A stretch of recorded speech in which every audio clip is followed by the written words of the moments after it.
psyched for this. This movie looks real good.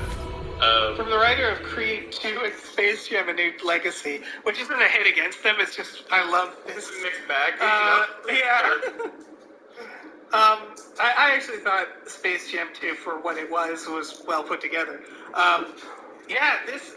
So something they're not telling you about this movie, I don't think. This movie has Kiefer Sutherland in it.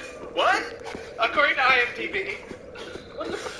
So, I just want that, you guys to know that. I know that. That's awesome. Good for him. Yeah. Oh, he's billed as actor on... Oh, fuck! No, Sutherland as actor. Yeah. The plot of this is awesome. I don't think the stage is 70s, but they're like dressed like 70s-esque, and they are doing some sort of heist or crime, and they find a secret lab where Tyrone, their character, has been cloned. You know they I feel like this is one where someone wrote down they cloned Tyrone on a piece of paper who was like, note to self, write a movie around that title. And it seems like they're all, because it really seems like they're out of time. Did you guys get that vibe too? I couldn't tell if it was supposed to be the 70s or not. But it was a lot of fashion and vibe is like 70s, but it's 70s, so like it seems like modern day cars. So yes, it's hard to tell. It's neat. I like when choices like that are made. Yeah, and it just looks fun. And Jamie Foxx has been doing more comedy, I've noticed lately, and he's good at it. It's nice to see him. He was the stand-up comedian. Yeah. I know, that's why. It feels like he was in a living color. Yeah. Wasn't he? Yeah, sure. Yeah. And that's the thing is, it felt like for a while we forgot that he was funny. Yeah. And now we're like, right, he's funny. Yeah, go do that again. Yeah. His Trump impression is incredible. Really? Oh, really good. Yeah. He saved it for after. It is incredible. And then John Boyega doing comedy is also. Yeah. Because again, he did Attack the Block, which was kind of a comedic situation. It's another situation. It's another thing where it's I was scared he was gonna go way too serious. Yeah. In his career, and he's having fun. Yeah, it's a little mix. I will say this is actually true for a couple of these movies we're gonna talk about. It's a kind of a bummer to see a couple of these trailers and go, oh, that looks really good. Oh, it's a Netflix movie. Right. Is this also that? Yeah, it's distributed by Netflix. I don't know if they're gonna do but yeah, a lot of these, I'm like, that looks really good. Oh, people aren't gonna watch this. I've barely opened Netflix recently. Right. But maybe I don't know. I mean, I will for this. Yeah, I'll exactly. I'll watch it because I'm aware of it now. But I wouldn't have been aware of it probably if it weren't for this show. And because Netflix is not very good at necessarily. It's not. It's not at all about platforming their content. I remember the day Mank came out, which was their big Academy Award push that season. It was buried on my homepage. Yeah, right. They want it to exist. They don't really care if you. Yeah. I also wanted to call out that Tiana Paris is in this, and she's real good. Mm-hmm. I'm just top to bottom excited about this movie.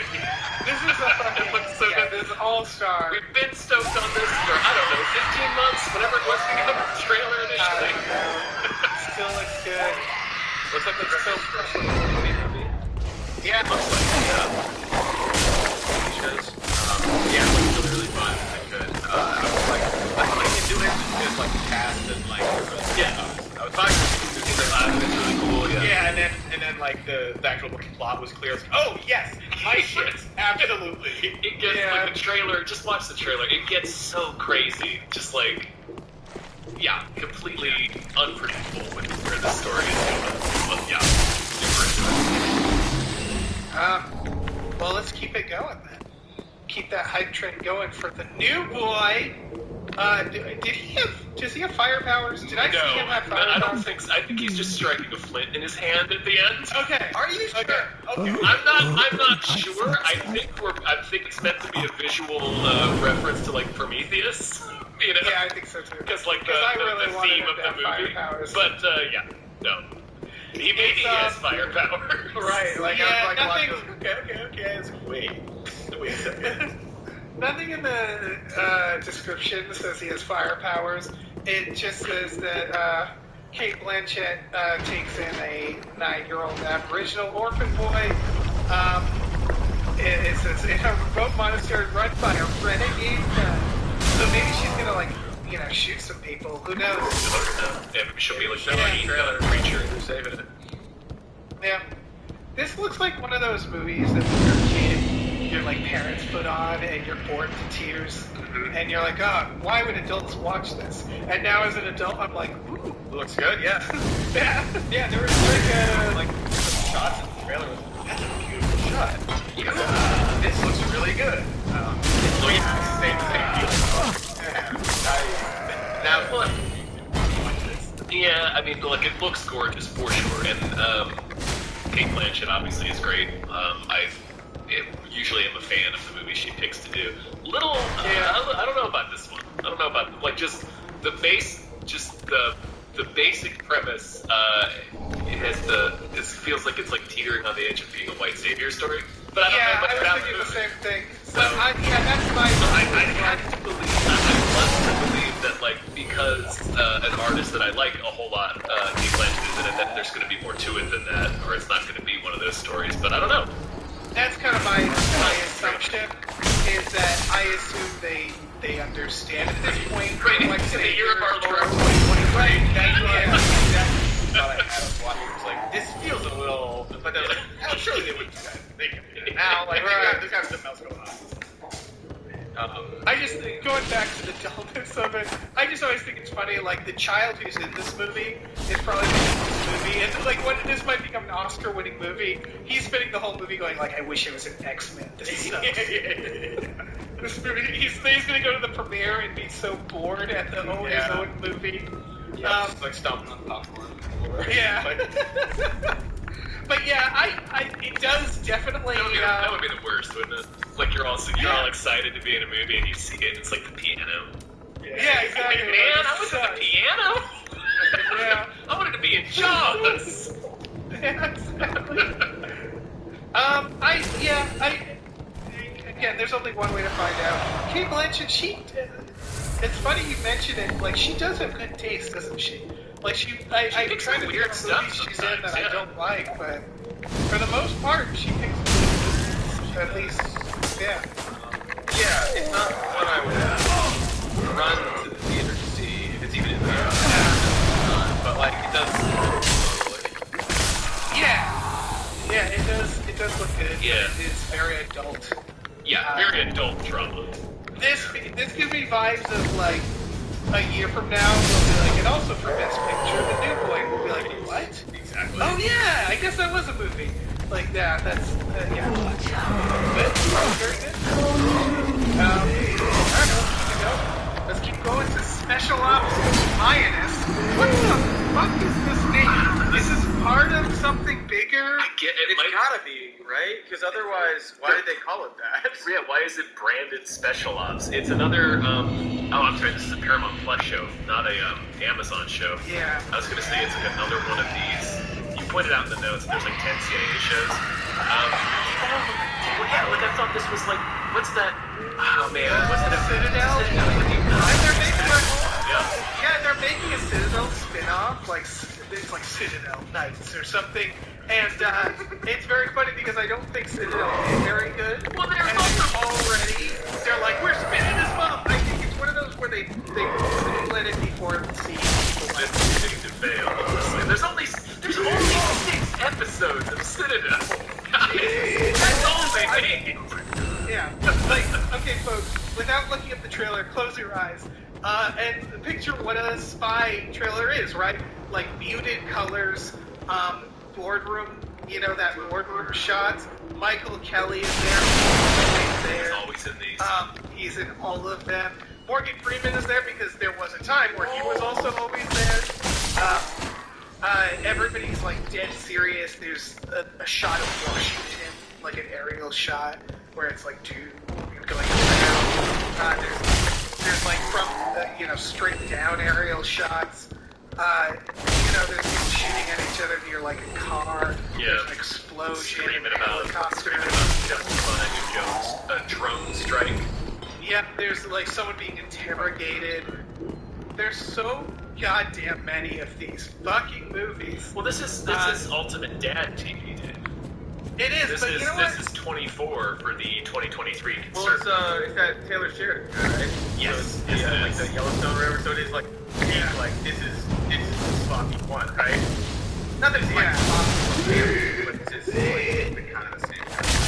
Right, it's got Zoe Saldana, it's got Nicole Kidman as well. It's good people in it, Like, but, she's like- got like makeup, she's got some makeup on her. Yeah. She's I doing thought it was something to CG Nicole. something. Yeah. Right. Yeah. Guys, seriously, where like the shot it. I'm sorry, this is gonna sound weird. Her face looks like they did something with something. hair or makeup where she looks almost like a Dick Tracy villain. I was gonna say, I think they're trying to make her look plain, look in the serious role. But by doing that, yeah, it looks like they did something to her. It's like in the hours when they gave her a fake nose. Like, we Yeah. all Where am I still saying? see Oh, they're right there. Yeah. Yeah. Like she's not disappearing into that. I mean, she is the performance, but And again, and there's Michael Kelly, head of the G.I. Joes. Yeah. That's a little crumbling about having to blow himself up. Yeah. Remember that? He was, He's a Donna's death. Yeah. Oh yeah, it was great. He was the best part of that show. Yeah, he's great. I love Michael Kelly. He just like came out of nowhere. Well, sort of, because again, like you point out, he's in Dawn of the Dead. Yeah, he was just a supporting guy for a long time. But right, Yeah. Oh yeah, you got the look of this guy and all these kinds of things. He's also one of those guys who like was just suddenly old, like Jeff Bridges. Yeah. Young and one day he was old. Like open up the bag old. Gosh, shit, yeah. Got old on me. God, all over him. God damn it. But yeah, so in the sense of like spy stuff, I love a good dad film. Sure. I love a good spy stuff. But I need more. And what I mean by that is like I like Jack Ryan because he's like, oh, I'm an analyst until he's not, and then he gets boring. He gets boring when he's just a badass. Or like Tinker Tailor Soldier Spy. That was a great example of like when I like. I was just gonna say, I like spy shit, and this is, I guess, more like special ops or Marines or something, but, so maybe this isn't trying to be that, but it's like, to make this interesting, it's more fun when it's like, not that many fucking murders, when it's like Deceit. The Little Drummer Girl on AMC was really good for that, or again, Taylor Soldier Spy, where it's like, intrigue. Yeah, It's like intrigue one and or like, two murders and they're trying to figure out where Sean is. Non-stop like that. Well, I think I figured it out. For me, anyway, the issue with this trailer is what seemed so tired about this specific trailer for Special Ops Lioness is that it's just the beats. Did you guys notice that? It's like a minute, 15-second trailer. It's a pretty short trailer, and it's just all of the beats. Like, it plays like... Yeah. If you guys remember that Britannic sketch where it was like every Academy Award-winning movie ever, and it's just them doing the beats that they played, the trailer beats from every Oscar-winning movie, that's exactly what this trailer plays like. right, It's just they're like, like, you disobeyed the orders, it was on TV, we gotta get our people out of there, we had to make a split-second decision, you can't tell me it was wrong, you know, like, it's all of the beats that we expect from like a dad, spy, Tom Clancy type thing. But they don't actually tell us what the story is, or the context, or who these characters are. They're just hitting us with the greatest hits. So, like, you're gonna get all this stuff you love in all the other movies. it's like, here's the slop, take the slop. Yeah, exactly. I know, like, you love the slop. Slurp it now. Yeah. Yeah. Slurp it through your It teeth. feels like a sketch. Like it has the pace of a sketch. Yeah, really high budget sketch. Yeah. Like the kind of sketch that would get. Wait. Why did you do this? What do you got? You spent that much money on this? Doesn't even look like herself. What are you doing? Yeah. Is that Morgan Freeman? How'd you get Morgan Freeman? What's your dude, Cole Kidman? So why does she look like you? Wait, so is the boss Batman in this? Oh yeah, that's the sketch. That's the sketch. That's the sketch. You zoom out and Batman's running everything. Yep. Any other thoughts on Special Ops Lioness? No, I barely had one. Yeah, it was a lot. It took a lot of might to muster that one thought that I had. But it's just gonna I keep forgetting Citadel exists, and Citadel is full of good people, just like this is. And I wish these people, these talented actors and filmmakers and producers, and all this money would come together to make something that's I actually want to watch. Right, and you want to be like, I'm not willing to take that chance of sitting down and watching them. Yeah. I also, these just things aren't my bag. So I would never really see a thing like this unless it's very new or very interesting or there's something about it. Oh, I gotta watch that. It's this. It's like same with cop procedurals. I'm just I don't care. I can't. I couldn't possibly. Yeah. Unless it's The Wire or Cop Rock. It's not. It's I need something. I need some kind of spice in there for sure. If they were all singing in Special Ops, if it was Cop Rock. Oh, exactly. Oh, yeah. Special Opera. Special Opera. Weird Special Opera. Guys, Cody, Jim is a bastard. Trying to get it out. We got a show now. So get back to us about that. Yeah. Cover information. Email the. Yeah. All right. Also, make sure to give them credit for the cutting. Special opera by Cody, not by Tommy. Okay, till then, the last part. Sorry, I interrupted. Yeah, no, you're fine. Thanks, Till death do us part, otherwise known as Ready or Not also. Yeah, but also for Orlando Jones. And I don't know what they were supposed to do about this, but I felt like they needed to say, if we have to look at Orlando Jones. They really kind of hid it from us in the trailer. Yeah. I wasn't sure I saw him until the end screen came up and his name's in the credits. I was like, oh shit. Right, they're a stranger to them, but Orlando Jones is right there. Right. It's a bunch of a murderer. Yeah, it's a bunch of actors I don't recognize, and then Orlando Jones. Yeah. The plot of this, it does feel very Ready or Not. It's slightly different.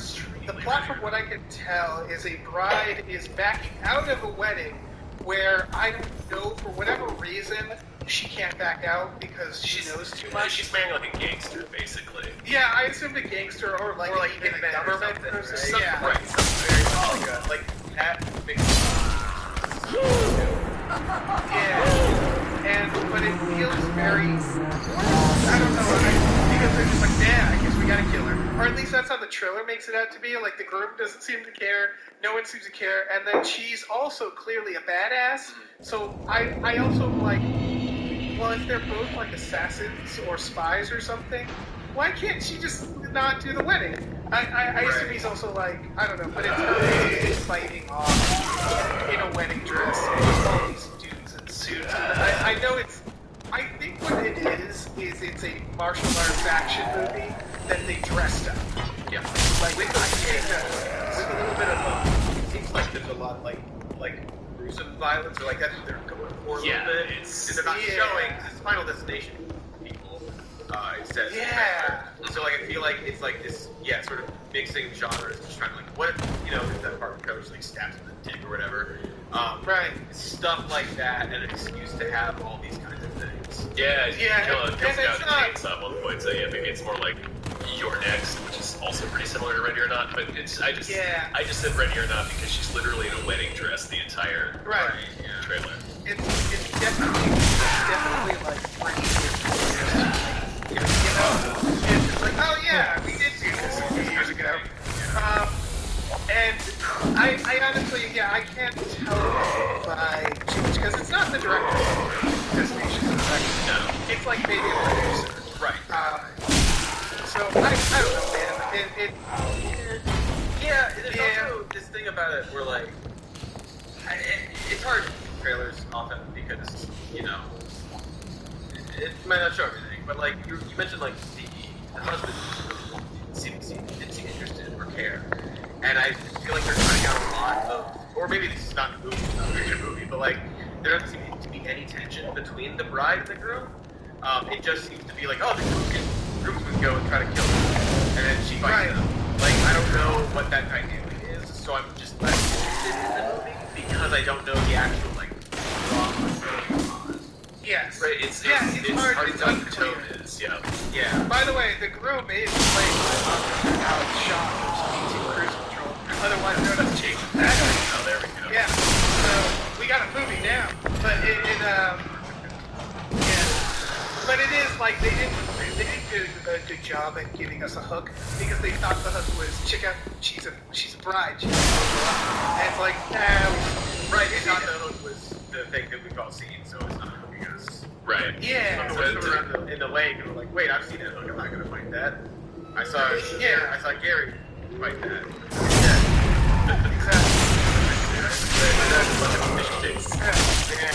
Yeah, it's not interesting that, like, even with a hook like that, like, a woman in a wedding dress has to violently fight 7 evil groomsmen. It's still not clear what the tone of the movie is. Yeah. Like, Yeah. well, man, this can go in a couple of directions. Yeah. But I don't know. It looks fine. It's also, I don't know. The death twist part is so obvious. You know, I can't even say that it looks fine because, like, all the stuff, like the sort of teasing us, it isn't particularly inspired. Like, there wasn't a moment that made me go like, oh, you know, like. Right, no, yeah, watching the show, I was like, oh, they're going for this, but it's just blood. Yeah. There was not even like a move, or like there was nothing interesting or. Yeah, because if you're not going to be first, then you better be good, you know? And you guys are right. I didn't really get much out of this. It feels derivative, not even just derivative of Ready or Not, but yeah, mostly of that. It just, It seems like an sequel. yeah. But I don't think it is. It's exclusively in theaters. But yeah, it seems like a Netflix movie like 3 years ago or something. right. Well, let's talk about this next trailer because I really want to talk about this next trailer because this next trailer really, landscape with its visible hand. This is apparently based on a book. This is an R-rated movie. Throwing that out. And then also, I don't know about you guys, but I didn't think the trailer was gonna go with. I mean, they kind of want you to not think that, but this trailer just got real fucking weird, real fucking fast. Right away, What's going on here? It's like a teen dating thing, and then they stick these like little dildos to their heads. I gotta say, it's the prop itself. It looks like kind of weird, a little cheap. Yeah. And then we learn that they're like dating as a reality program for aliens, a bureaucratic alien species that's going to sue them because they're not in love. Yeah, Did I get that right? And the aliens are weird little choppers. They look a little at times, but like they're floppy. But yeah, it's like aliens come. They make the premise is basically that the alien species that has come to Earth doesn't experience human like romantic love. So anything like love as we experience it is very like special, fascinating thing. So they pay people to document that fall in love so they can watch that experience because they don't know what that emotion is. And then the kids, it becomes clear like, oh, you're actually kind of faking it for the show. You're not really in love, or you were, but like you fell out of love, but you want the views or the money or whatever. There's like a line in it of like, but we like is he gonna sue them for lying? But then like, we already spent all that money to live.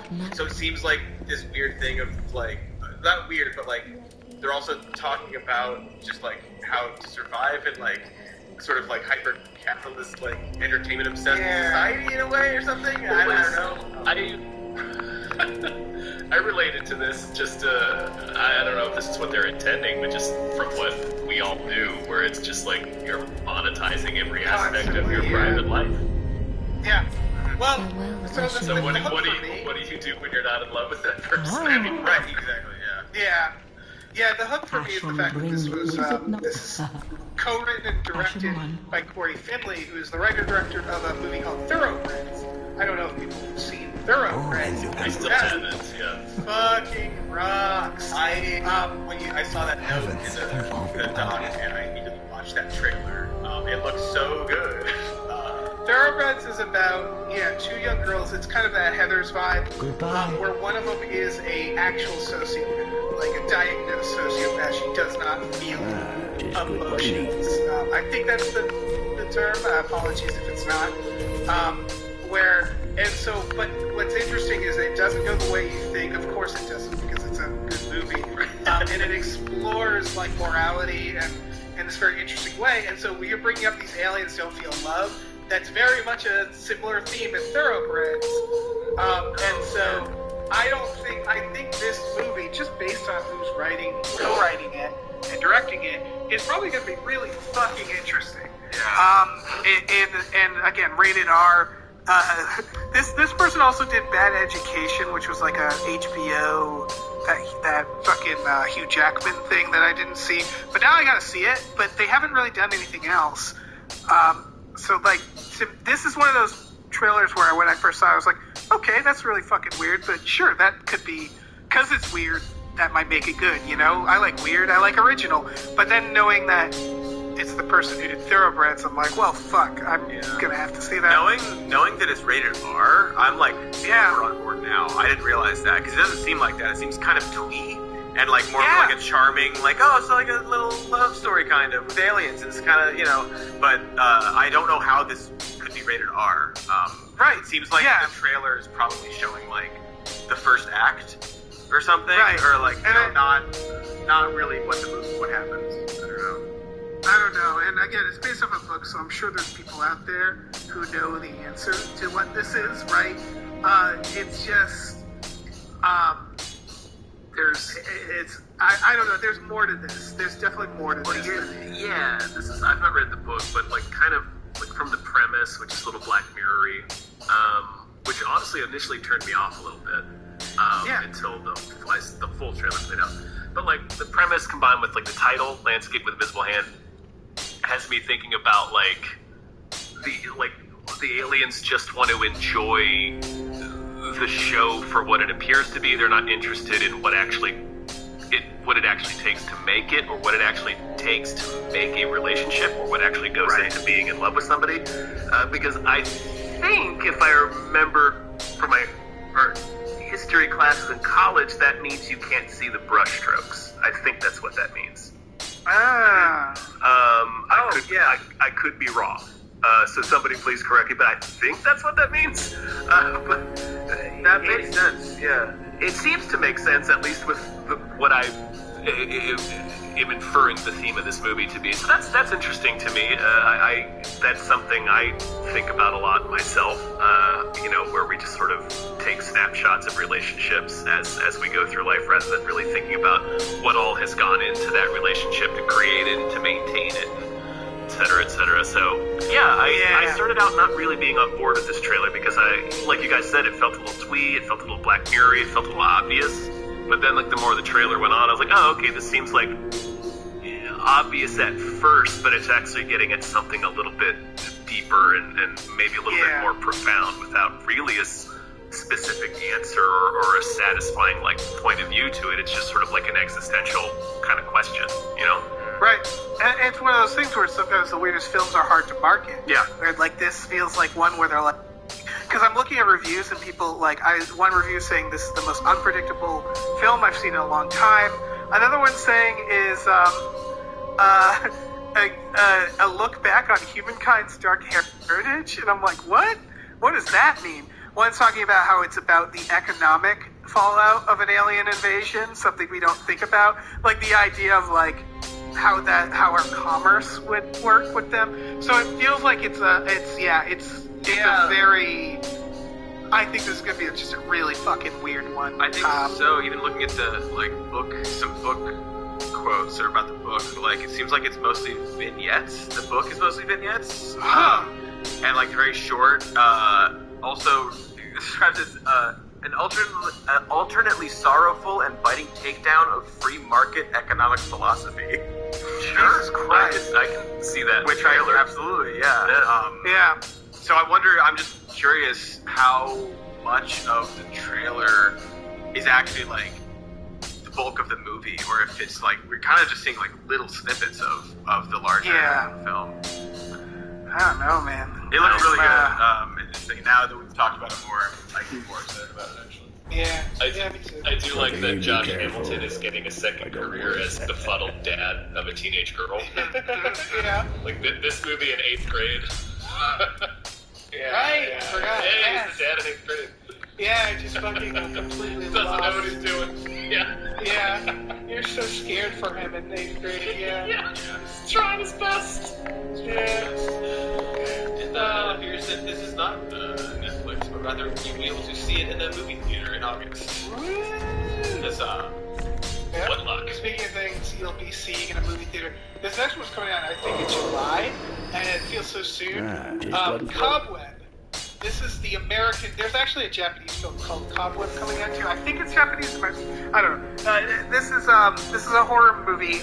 Personally, my journey here was I was watching the trailer, and it looked like a cookie cutter, and then after a while, I was like, wait a second.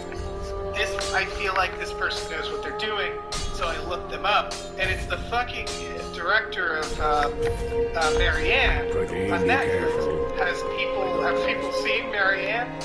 I've seen the first episode of Marianne. I haven't finished the series. I've seen the first 2 episodes, actually. Okay, I watched that whole series. Marianne is one of these horror series that like truly made me feel uncomfortable, and I will say it's not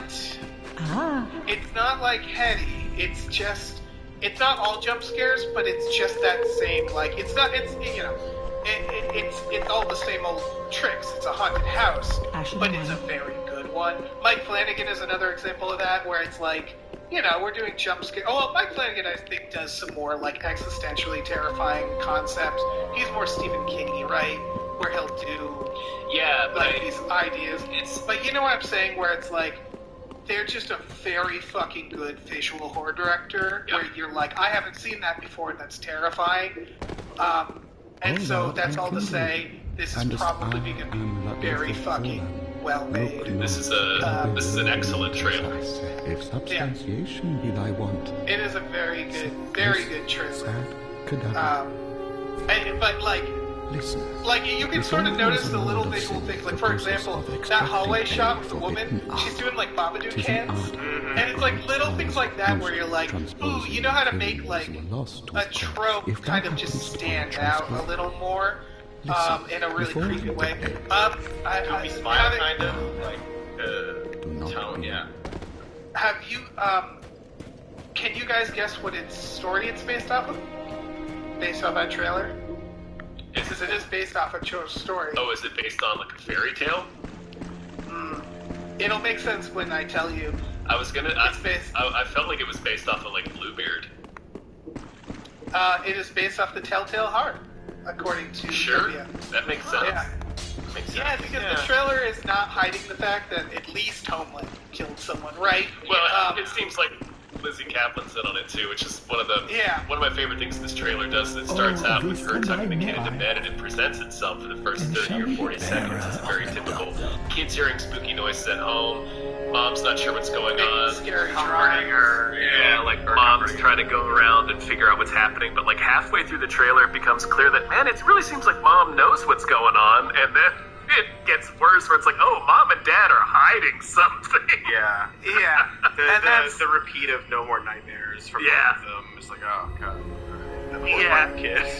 Yeah, it's really good horror movie idea, which is like, what if your house is haunted, but your parents are like, don't fucking rat on us. We made that ghost. We made that ghost, yeah. Where it's like, this kid has nowhere to turn. But like this teacher or something, which I assume is going to be the actual good person in it, But yeah, it's... Oh yeah, that was nice seeing her. It's Erica from Last Man on Earth. If anyone is a fan of that show. Yeah, great cast in this. Anthony Starr, it's going to be really hard for him not to play villains. You know what I mean? Like, yeah. I think for the next 20 years, he's going to be typecast. It's going to be, tough for him to do a role that's... He's got that smile that you just can't slow, you know? Right. It's that simmering rage. It's all in his face. Like, he'll start to do that twitch where it's like, if you've seen The Boys, everybody already knows. But I think this is going to be special. Everybody go watch Marianne. I've said it before. Which again, Marianne, I don't remember it being a particularly original story. Although I will say this feels original. Cobweb. It feels like a good twist on a familiar story. Yeah. But for me, it was just about wonderful execution of visual horror and visual tension to like the lead up to it. Where you're just like that show was one of those where I'm just like, I don't want to be here. I want to go home. I don't want to watch this. This is making me uncomfortable. I hate it. And so like it's always nice to see that when that happens. So I have a feeling this is going to be a fun watch. Yeah, I'm really excited for this one. Yeah, it's coming out in July. It's just they're just dumping this on us. Yeah, it's produced. Two of the producers are Seth Rogen and Evan Goldberg, who interesting. produced The Boys. Yeah, that checks out. And like I was waiting for this because Marianne, I believe, is I don't know what country it's out of. It's Spain. Or was it? Oh shit, I can't remember now. I don't know. They also, by the way, this director made a Batman. It's French. I'm sorry. It's a French show. Yeah, it's French. Samuel Bodin, which I'm sure there's like some French way of saying that. But this is all to say, like, after watching Marianne, I was like, well, this person's going to make a horror movie in America next, right? Like, they better. Someone's fucking, scooping them up. Yeah, or dropping the ball by not scooping them up. Yeah. This looks so good. The trailer is extremely well made, and I don't know, there aren't a lot of like really well made horror trailers. They all kind of have the same kind of beats, it all feels very samey, but this was a ride. Right. Again, it's not reinventing anything. It's kind of like, I don't know, The Night House or, Caveat, where it's like, it's a haunted house story. It's probably not going to be. It's not going to be The Sixth Sense. It's not going to do anything we've seen before. It's just going to do it really fucking well. Yeah. And I appreciate that. Yeah. Yeah. There's a couple of moments from Caveat I will never forget. So. Yeah, Caveat has also those moments where I'm like, I don't want to be here. I would like to leave right now. Yeah, please. All right. Well, shit. That's our trailer. Yeah, we did it. Some producers. I think we should, yeah. All right. Big ol' thank you to Deborah. Deborah's awesome. Barbara's great. Cancer can go to hell. Thank you. Thank you. Thank you to Dracula, the bus-driving vampire. Thank you. Thank you to Driftless, a.k.a. Gooch Cock. Thank you. Thank you to E.T., the extravagant director. Thank you. Thank you to Evil at 209. Thank you so much. Thank you to Exploding Groove. Thank you. Thank you to Funky J mostly comes out at night, mostly. Thank you to Glitter as CFO of Michael Shannon's Chocolate Factory. Thank you. Thank you to Heathcliff's Helping Handful. Thank you so much. Thank you to Ombre, the Mexican-American ninja says Mabel, step on me. Thank you so much. Alright, let me jump in here. Thank you to ImpossibleWorlds.net. Issue 1 is now free. Issue 2 releases in June. Thank you. Thank you. That plug. Thank you to James Cameron's Prolapse Locomotive. Thank you. Thank you to Chris Shannovich. Thank you. Thank you to Look Bob on a podcast. Thank you. Thank you to Mackenzie Buck Shuffling with Willem Dafoe's confusingly large dick. Chill. Yes. Thank you to Mercurial Oz. Thank you to Mike the Lurker. Thanks. Thank you to musical guest Rob Ritchie. Thank you. Thank you to No One Can Hear You Scream in Space McNulty. Thank you. And thank you to Norm from Cheers. Thank you. Okay. We got news stories. less fun than the trailers. Disney's delaying its Marvel schedule and the Avatar. The Avatar's getting delayed is like a practical joke at this point. Yeah, Zoe Saldana was like, what did she say? She's like, I'll be 50. She said I'll be 53. She said I'll be 53. Yeah. What's that? Oh my god. I mean, writer's strike. Yeah, she was in her 20s when that first movie was released. James Cameron will be in his 70s. James Cameron will be damn near 80 by the time that last one drops. Yeah. Assuming there won't be another pandemic. Right, or another writer's strike, or aliens might show up and demand that we film our love for them. Yeah, exactly. And then, Marvel, of course. I mean, and the Star Wars. The Marvel ones are, I mean, it's funny because they're kind of lucky in a way against the writer's strike because they were going to do this anyway. They knew that they were making bad movies and too many bad movies, and they needed to slow down the number of movies and try to actually make good movies again. Your mileage vary obviously and like quality movies, but being able like, well, we got to delay the writer's strike. No. You were making bad movies. And so it's like pause. That was their stated mission for Star Wars last year. Like they said the same thing, like in much more diplomatic words, but they basically said we're making shitty movies. We got to slow down the number of movies we're making. Right. It's stop focusing on quantity and start focusing on quality. Right. So it's not lesson learned, I guess, but like, why did you need that lesson to be learned? It's like someone pulling the fire alarm when you have to take a test. You're like, it's very funny because before that they were like, we're doing one a year. Into oblivion. Let's do this. And it's very funny that a few years after that they're like, on second thought. Well, maybe no.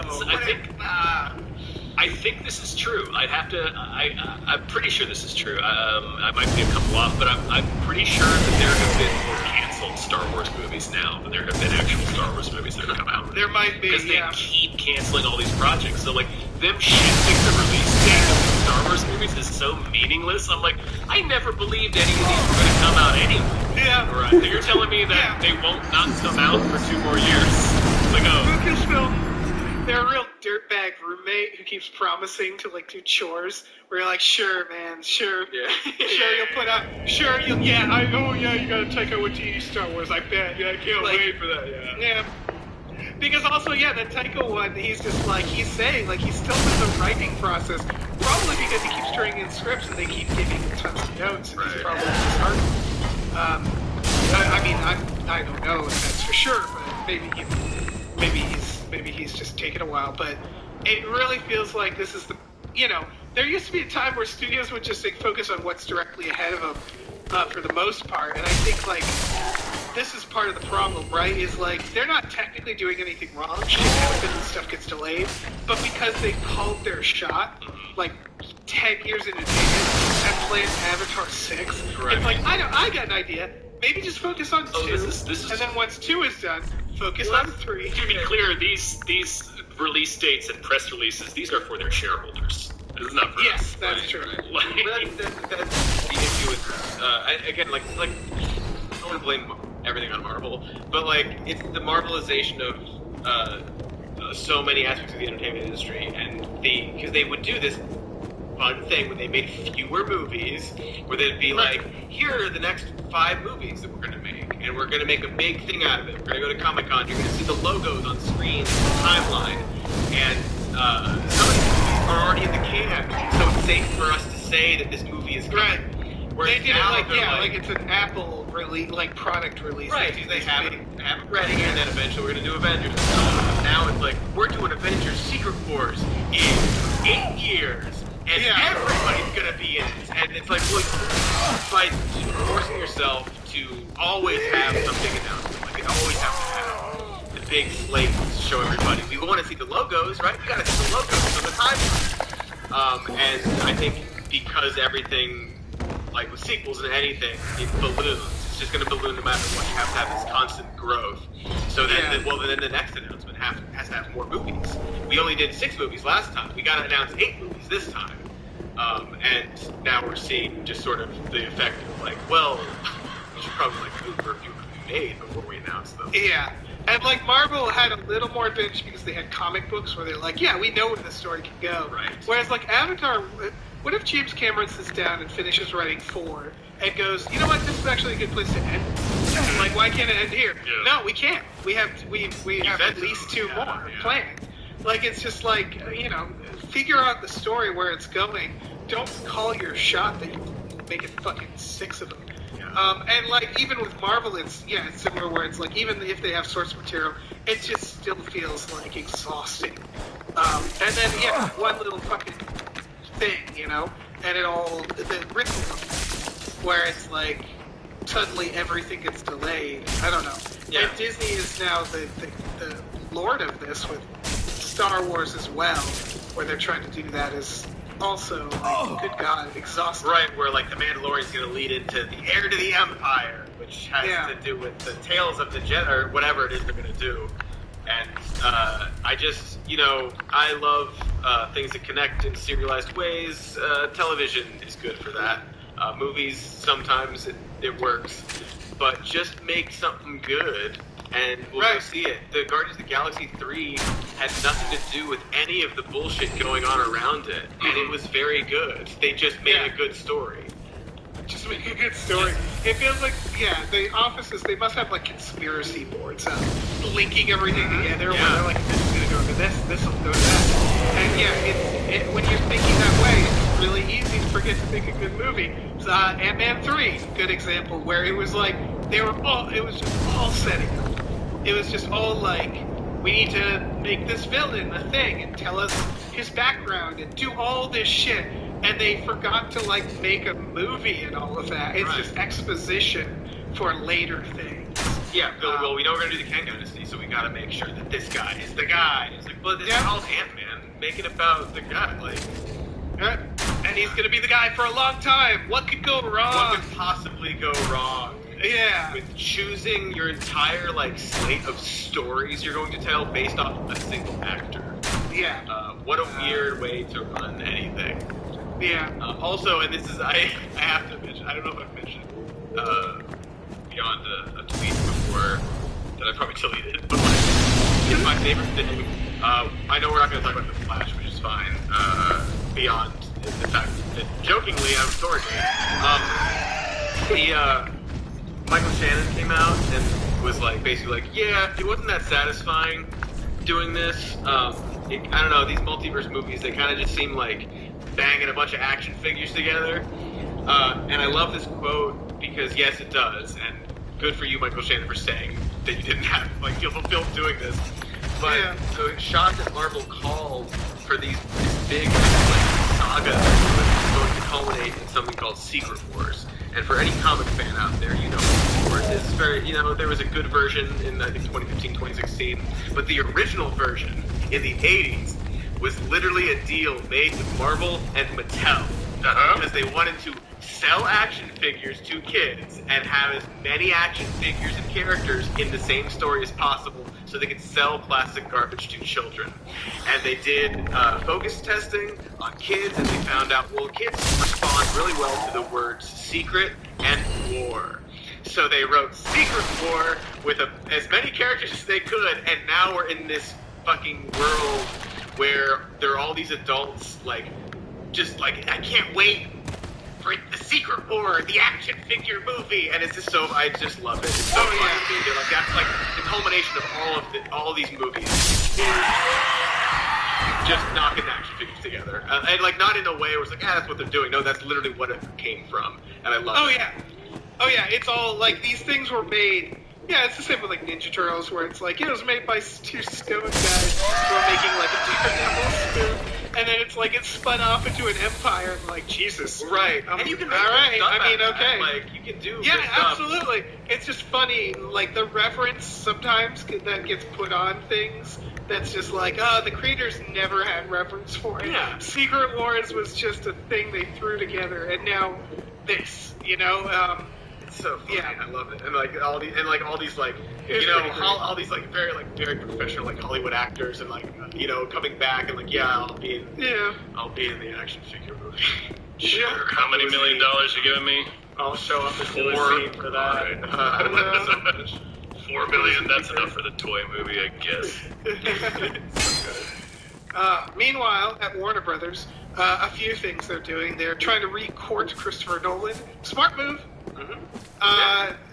Seems weird that they would let him go. And they're working on rebooting Lord of the Rings. They're already visiting Peter Jackson and, like, making the deals, which is a bummer. It's such a bummer. I love how they're publicizing that they're speaking to Peter Jackson. Well, you gotta. That makes it okay, right? That's gonna be good. It's like, did we forget the Hobbits? But also, like, that man doesn't want to make any more Lord of the Rings. He can't. He's not gonna. He might slap his name on as an executive producer, but he spent 5 years hiking around New Zealand, and he was like, okay, every movie from now on, I'm doing inside. And he's kept to that. And he's just like, fuck that. I did it once. We did it for real.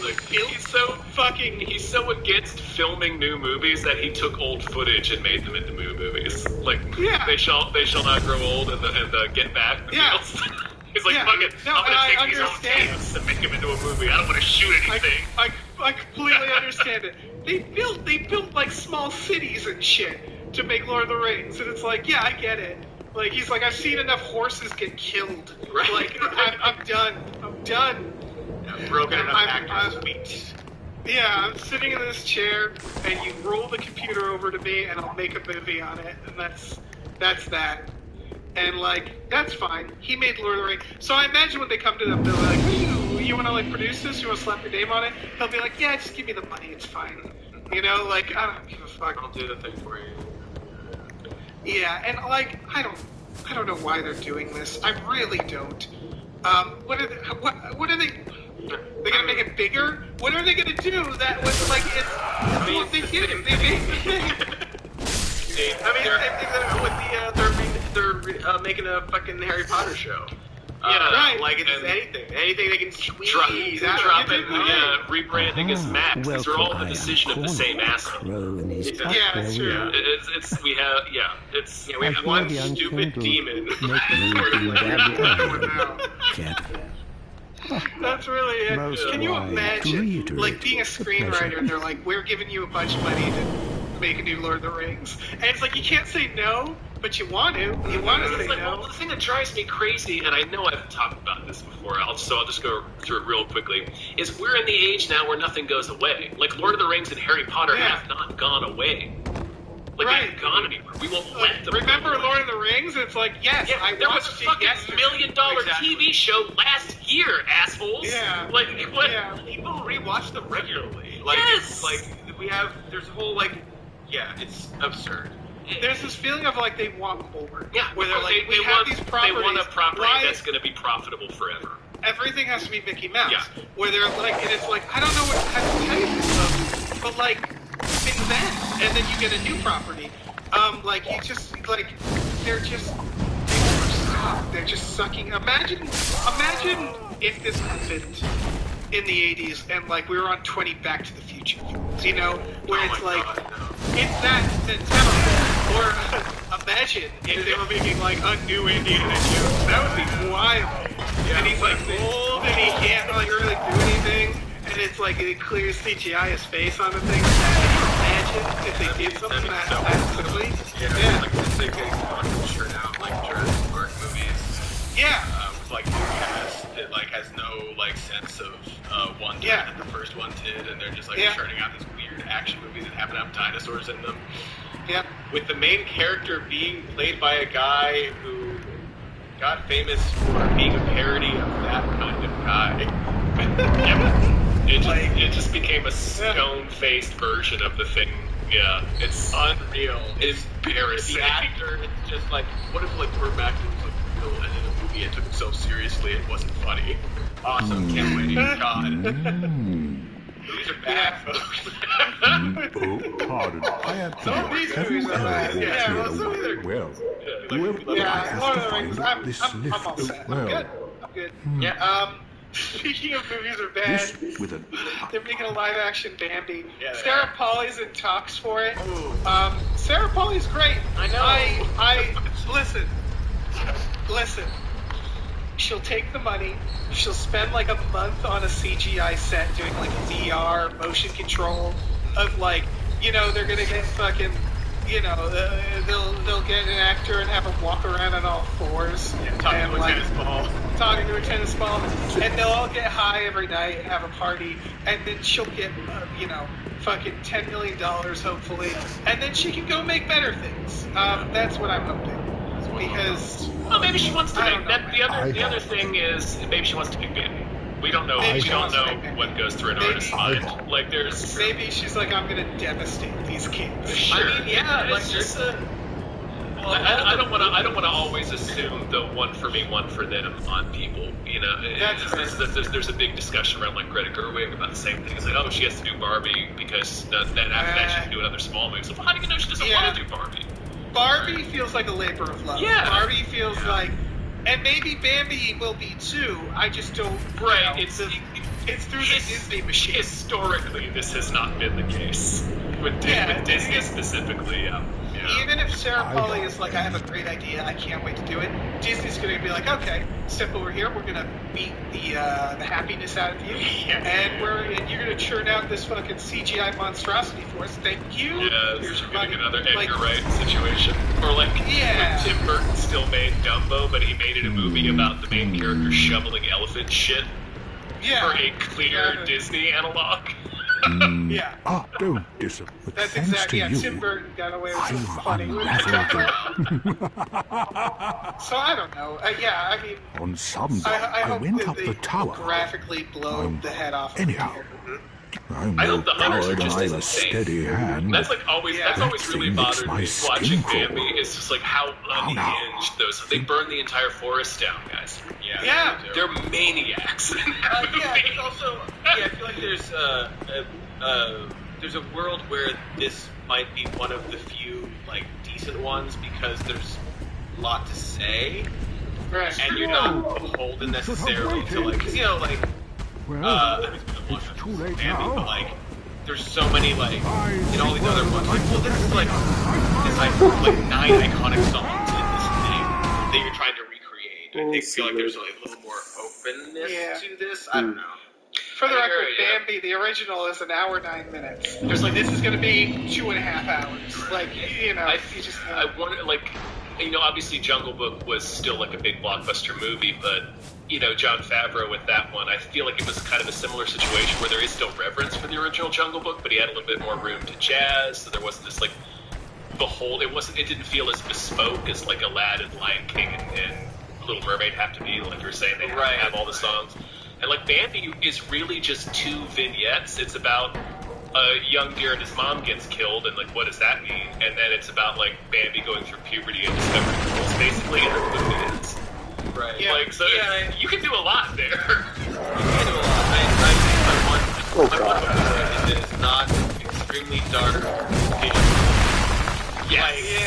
It's like these movies just look like such shit. They just look like mud. And I just want a bright, colorful, high-action Disney movie. Or I'll see. I'm not going to see this fucking movie. So. Yeah, even when we thought we were making them colorful, it's like, remember Oz the Great and Powerful by Sam Raimi, or Jack the Giant Killer? Like, even those movies are quote unquote colorful, and then you watch them, and you're like, why is everything this gray? Yeah, they're still desaturated. Yeah, like, what are we doing? It's just the Dark Knight, man. It was the Dark Knight. It was the Dark Knight. You should have waited. And it's like, holy shit, come on, man. What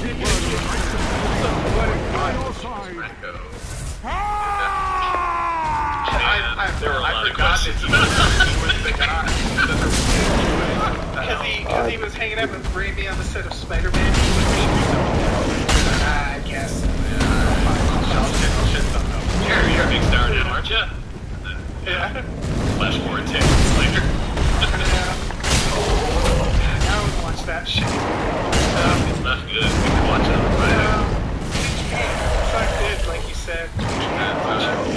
It's the Wicked Witch. Don't you want to know how she gets? Don't you want to know how she Do they explain it? She turned green in there. I remember that. She does, yeah. Well, yeah. I don't remember how. Maybe she thinks so. I can't quite think of it. I haven't seen that movie in 10 years. Yeah, there's a reason people haven't seen that movie in a while. Didn't think we're... It's like Oz, great and powerful. No. Yeah, I think we all agree that the new Bambi is like Don't Oz, think we're great and killing. powerful, starring Ah, James Franco as Oz, the great and powerful. Starring James Franco as every single maniacal hunter. Yeah. It's just a fucking party of James Francos. And yeah, Sarah Polley will let's hopefully she'll make a biting movie about environmentalism and all this other stuff, and Disney will squeeze the life out of it. Or I just hope she gets paid, like, Sure. and like, and makes something and then moves on. I don't know. Yeah, like, cool, that too. I don't know. Yeah, I get maybe that. it's just You're fun. right. Yeah. Well, Yeah, also, yeah, again, like, I'm not gonna see I didn't see the other movies. I'm It's not, not you know, for us. like, It's not for us, exactly. Yeah, Bambi has never God, been my favorite. That's a brutal watch for me. Yeah, and it's They're also parasites. They're parasites of the forest. That's the other thing, is everybody remembers how devastating Bambi is in, like, the first act, but, like, the rest of the movie is boring. Yeah. So, They're bad. They're bad I didn't feel the need to revisit this one a bunch when I was a kid. It's like, it's gonna make me sad and then bored. That's like Land Before Time, which I watched a bunch, apparently, as a kid. But I don't love know Land why. Before Time. Yeah, me too. Land Before Time's I not always boring. thought there was something done to me, and then I was talking to my parents. They're like, "You wanted to rent that every fucking week at the library." It's like, really? That movie's devastating. We made Pat Hingle into a dinosaur. They did. There's a lot to love there. We should watch Land Before Time. We could. And Bambi. We should. What we should Oz. do right now, though, is name some more producers. Alright, fine. Big ol' thank you to Pete for Pagel. Thank you very much. Thank you to Numino Ultramicroscopic Silico Volcano Coniosis Anti-Disestablishmentarianism Jones. Thank you. Thank you to pre-order TikTok superstar Jason Parge's new book, Joey is Too Drunk for This Dystopia. Pre-orders are super important. Thank you. Thank you. Thank you to RevMD. Thank you. Thank you. Thank you to Ricky Cilantro. Thank you so much. Thank you to Rosemary's Baby from Eraserhead. Thank you. Thank you to Screaming Horse Pyramid. Thank you. Thank you to Sorry Cop, world's most laughable centrist. Thank you. Thank you to Steven. Thank you so much. Steven. Thank you to the conveniently placed self-destruct button on the top of every baby's head. Thank you. Well, Thank you to the Midnight Patrons at I Midnight. seek word of the Knights of This is the picture. Catarina. Thank you to Fight the by Bill your Savage. side. Thank you. Thank you to the producer, formerly known as the ghost of Dane Thomas. The Juvie Terror Buddy says to watch the Barbarian Brothers movie run. Thank you. Thank you to these 7 Bs. Thank you to Tigerberg, Brett Thompson, Raindrops, keep falling on my head. Thank you to Tim Trent. Thank you to Chuck. Thank you to Vincent with Y. Thank you to Why Don't You Take a Flying Fuck at the Moon? Thank you to your mom. And thank you to Ziz. Pie Guy likes being You did last. a C-word. Thank you. Dave. DM. Dave. End of the show. The day has grown long. Sun's dipping But you below the must agree horizon. but for the I can moment, hear the fireflies Your valor. whispering to each other. long may in the the sun trees. shine. About how 9/11 didn't happen. Right, about how fireflies can't melt steel beams. Yeah. So really all we need to know from you to close this evening out on a perfect note, this Okay. perfect summer evening, Dave, is do you have a movie that deserves more hype? I do. I do. You son I of a do. bitch. This is I can who count is- on you, Dave. Oh yeah, you can always count on Dave. One of these days I'll be like, I know. Yeah, one of these days And you're just then gonna we'll say end the no, episode. and I'm not gonna know what to do. Yeah, it'll all fall apart. Listen here. This is called Everyone Will Burn. It's out of Spain. It is coming out summer of this year. Don't know exactly when. It's about a small village where a woman her son was bullied so hard that he took his life, and this woman is also going to take her life. But she runs into a little girl who shows up right before she's going to do it. I don't think it's a secret that this little girl is, I believe, the devil. They make that pretty clear in all the synopses and everything. Or she's some sort of demon. And basically, she, joins with this girl. It's hard to tell, but I suspect this girl we're going to be rooting for this devil, because the movie seems to be about the Catholic Church and how they treat suicide and the shame and the idea of, like, this bullying and then, like, just being bullied some more by the church. And it feels like it's going to come down hard on, that aspect of it, because it's just this little demon girl, just, like, supernaturally murdering, just doing full-on Damien shit to everybody. In the trailer, she makes the bully eat his fist, and, like, he starts biting and bleeding into it. It's being, compared to, like, movies like Carrie or the Babadook, so that gives you some idea that it's dealing with a bigger idea of grief and very, like, bullying. And it just looks fucking gnarly. The trailer just looks gnarly, and it looks like it's some real demonic shit. And people seem to describe, again, that it's dealing with these, like, heavy things, while also, like, kind of rooting for a demon. He highlighted the thing. Come prepared to laugh your head off is in one of the in one of the reviews. We're clearly supposed to be rooting for the demon child here. This looks awesome. Yeah, this looks like a lot of fun. This looks like The Omen with like a little, like, more mischievous fun to it, because, like, The Omen's not a fun movie. That's like a The Omen, it's like the priest is killed. And we're like, oh no, and it's like, nah. Right. Fuck that priest. Yeah, fuck that guy. It feels like The Omen if we didn't like everybody that Damien was killing. Yeah, exactly. Like, if he was only giving it to people who deserved it. Yeah, it feels like it's supposed to be about this, like, small town with, like, really shitty religious fundamentalist groups that you're just like, I guess like Carrie or something, where you're like, yeah, I'm not sad. Yeah. What I'm seeing. Like, death is bad, sure, but, like, it's a horror movie. Yeah. It's watching Jason. It's just like, yeah, kill those two. Exactly. That's why you know why you're in this Cut movie. their lives short. Yeah, exactly.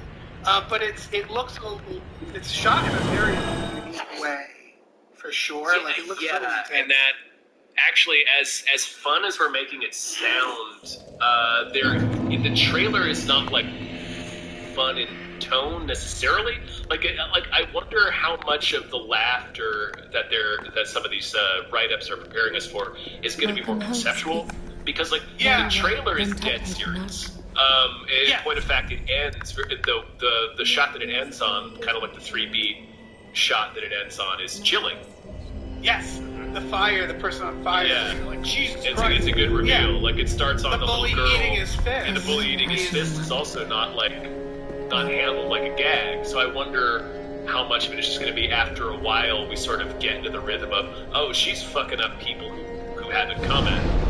I would say, like, a movie like Hereditary, like, you can only see so many naked old people. Right, where there's only so many, like, barely visible, grinning nude old men that you can see hiding in the corner of a room before it starts to become kind of funny. Hereditary.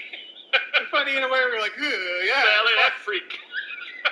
I still remember being in the theater where the one shot, where you can't quite see him, where he wakes up, and you can't quite see her, and it's like 10 seconds in the theater of that shot, and then someone in the theater just went, Jesus Christ, like, out of nowhere, because nobody had seen it right away. It was great. This looks like a movie that's not winking at you. No. It knows it's going to be fun, but it's taking itself seriously. Right. Tell you what you think. Oh yeah, I agree with everybody. It's a cool trailer. There are a lot of shots that don't necessarily fit the tone that I was expecting. It seems to make some swings, and the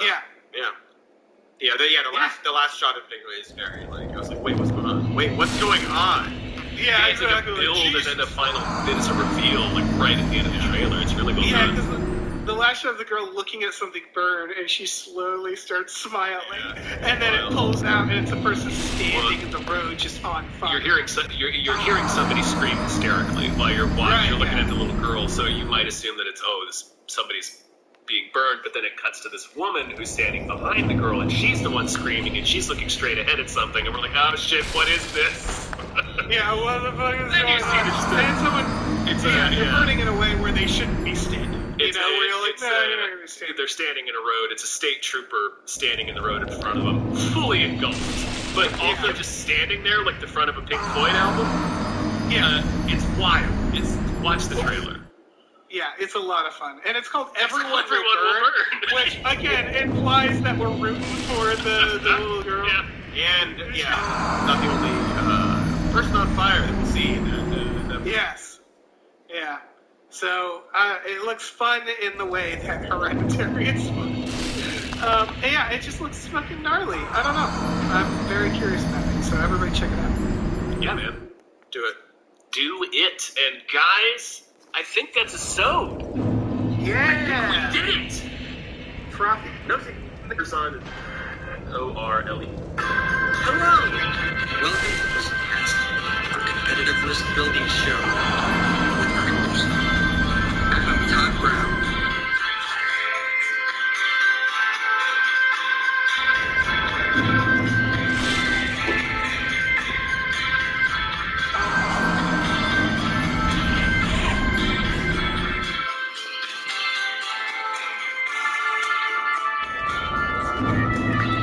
Hey, everybody. Welcome to Listcast, a competitive list building podcast. I am your host, Adam Todd Brown. Joining me as co-host, my favorite co-host of all, no co-host. But I do have a couple of guests. Case in point, Jeff is here. Hey, it's me, Jeff May. Sitting right here next to me. Ew. Hey, look, there's no border here. We Oh, this is gross. I'm gonna poke this SOB all day. And unfortunately, joining us remotely and not in the room. That's the unfortunate part. It sounded like it was unfortunate that this guest is here. But no, that's not what I mean. I mean, it's that this guest isn't here with us. Ladies and gentlemen, Katrina Davis is here. Hello, everyone. Yay. You can't frown at guest May that hard. Come on. Guest May. Katrina, you've never done this cast before, right? No, I'm very excited. No, it's a fun one.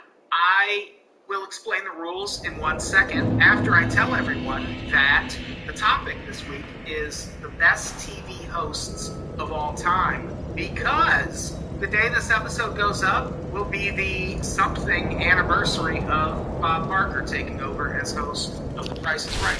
Oh, wow. Yeah, who hosted before him? I think it might have just started with him. Weirdly, it was Joseph Mengele.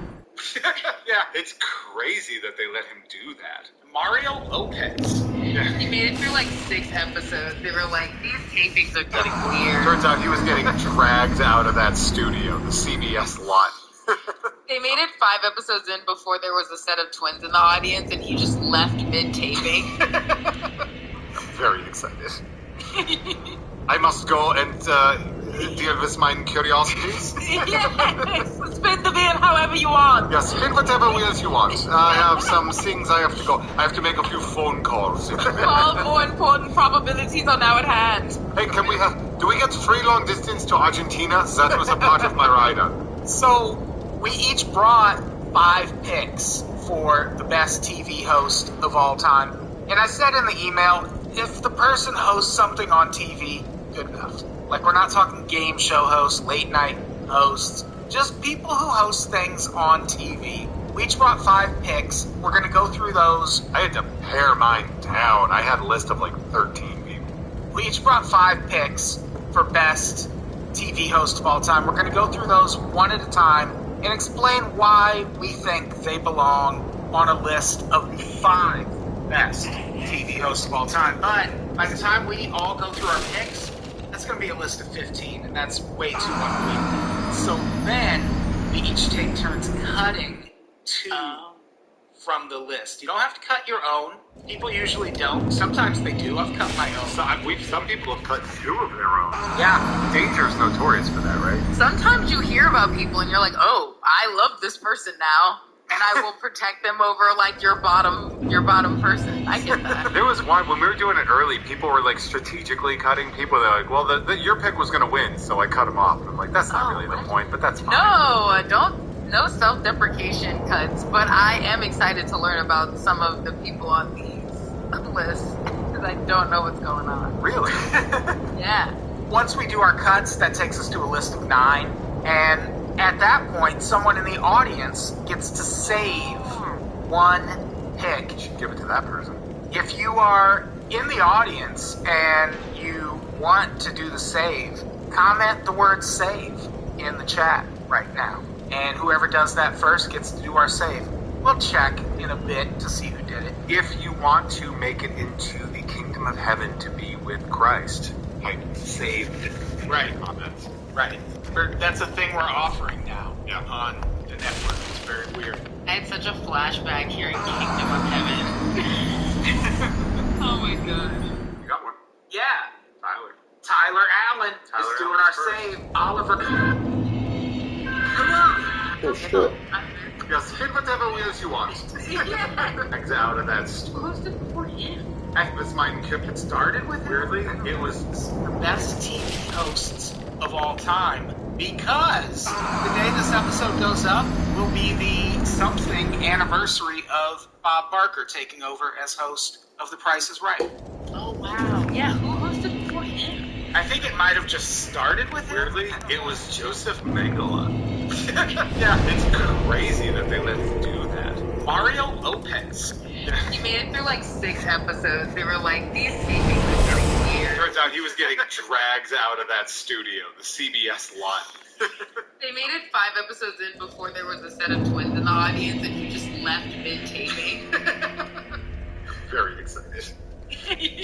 I must go and deal with my curiosities. Yes, spin the wheel however you want. Yeah, spin whatever wheels you want. I have some things I have to go. I have to make a few phone calls. All more important probabilities are now at hand. Hey, do we get free long distance to Argentina? That was a part of my rider. So, we each brought 5 picks for the best TV host of all time. And I said in the email, if the person hosts something on TV, good enough. Like, we're not talking game show hosts, late night hosts, just people who host things on TV. We each brought 5 picks. We're going to go through those. I had to pare mine down. I had a list of like 13 people. We each brought 5 picks for best TV host of all time. We're going to go through those one at a time and explain why we think they belong on a list of the 5 best TV hosts of all time. But by the time we all go through our picks, it's going to be a list of 15, and that's way too unwieldy. So then we each take turns cutting 2 from the list. You don't have to cut your own. People usually don't. Sometimes they do. I've cut my own. Some people have cut 2 of their own. Yeah. Danger is notorious for that, right? Sometimes you hear about people and you're like, oh, I love this person now, and I will protect them over like your bottom person. I get that. There was one when we were doing it early. People were like strategically cutting people. They're like, "Well, your pick was going to win, so I cut him off." I'm like, "That's not really the point, but that's fine." No self-deprecation cuts. But I am excited to learn about some of the people on these lists because I don't know what's going on. Really? Yeah. Once we do our cuts, that takes us to a list of 9, and at that point, someone in the audience gets to save one pick. You should give it to that person. If you are in the audience and you want to do the save, comment the word save in the chat right now. And whoever does that first gets to do our save. We'll check in a bit to see who did it. If you want to make it into the kingdom of heaven to be with Christ, type saved in the comments. Right. That's a thing we're offering now on the network. It's very weird. I had such a flashback hearing Kingdom of Heaven. Oh my gosh. You got one. Yeah. Tyler Allen is doing our save. Oliver A. on the backup, drug-free, so put the crack up. If Tyler Allen disappears in the course of recording this, then Oliver A. does our save. But Tyler Allen, thank you for your service. I think it's the right way to put that. And so once Tyler Allen does our save, that gives us a list of 10, and then we put it out to the people. And and they vote and decide on who wins. And if your pick wins, your life's going to change. It's really, it's Jeff can attest. Like, I do, because I win a lot. no, that's not what I I win meant. most of the time because I am so good. That's not what I meant. So should we just dive into it? Yeah. Bro. Jeff, do you want to go first? I will start first. Let's see. I'm going to go with one that is very personal to me. I would like to thank this man very much for the bank account that I now have, as he was the host of the game show that I appeared on. But that's not why I picked him, actually. I'm picking Howie Mandel. Howie Mandel, of course, is the host of Bullshit, his most famous game show. I don't think that's his most famous game show. By far his most famous game show. No. Someone argued one of them. I know him more as the cartoon father on Bobby's World. He was all the voices on Bobby's World. Bullshit. Yeah. Yeah, he wasn't just the father, he was also Bobby No, and but like Uncle his Ted. physical manifestation. Yes. Yeah, of course we know him from Gremlins and, I get all that, but first off, Deal or No Deal, we seem to forget the phenomenon that Deal or No Deal was. Yeah. And the amount of work he put in hosting Deal or No Deal, because that's him and a person talking together the whole show. It's not just ask a question, get it back. This is just me and a person talking the whole show. Yeah, but you're bad. You're a bad person. So on that, now also he is a judge on America's Got Talent, which I consider kind of host energy as well. So this guy is finding himself busy with hosting work. God, I can't get enough of it. I think he's really talented. He's a nice guy. I'm going to be 100% honest. I think you picked him because you were on a show he hosted. Absolutely. Well, That is 100% why that you picked certainly helped. I'm not going to say no, but there's a reason that's the third show that he got put on as a host. That's honestly not that many for as long as he's been around. Concurrently. I was fucking with Howie Mandel as an 8-year-old. I get it. And I'm old. I know, but he made a shift. He wasn't hosting. Okay. And then he hit Deal or No Deal. Angela Bassett moment as a host. Yeah, Deal or No Deal, we seem to forget how much of that had its own arcade game. It wasn't that big of a phenomenon. Yes, it was. It had an arcade game. I feel like it was maybe a third of a Who Wants to Be a Millionaire. It became a syndicated show. Yeah. That was because it was so popular. No, it was that big. I think you're forgetting how big that was. And then, obviously, America's Got Talent is incredibly huge. And yeah, he gave me $250,000. My car is named Howie Cardell, so I understand the bias in there. That is happening. And sure, we all bring biases in here. That's why we have 5 different people on our lists. But I'm not going to pretend that he's not a big deal hosting, regardless of whether or not I won. That's fair. I will say no one on my list has put money in my pocket, so I'm not lobbying for any of these people. Yeah, that's what you get. Speaking of that, Katrina, what's your first pick? My first pick, I'm gonna go with Arsenio Hall. For exactly that reason, I feel like he, as a host, made such a cultural footprint in so many ways. I was super young, and so it was just he was kind of one of the first people I saw on TV that, to me and a very, very small child, obviously, I'm sure there were other examples, possibly, but that seemed to kind of, cross cultural barriers. He would have guests from all these different walks of life. He would kind of be able to speak to different people easily. He kind of seemed approachable in a way that I didn't see a lot of black men getting to have the platform to be organically themselves on To be TV fair, at the time. they didn't have shiny gray suits at the time. I mean, he looked phenomenal. I don't know how responsible he was for gold hoops in men's ears when I was a child, but yeah. Yeah, a couple of things about him. One, he's the reason Carson retired. Literally, when SNL did the Carson sketch where he was trying to be more like Arsenio because that's when Carson saw that, he's like, yeah, I'm out.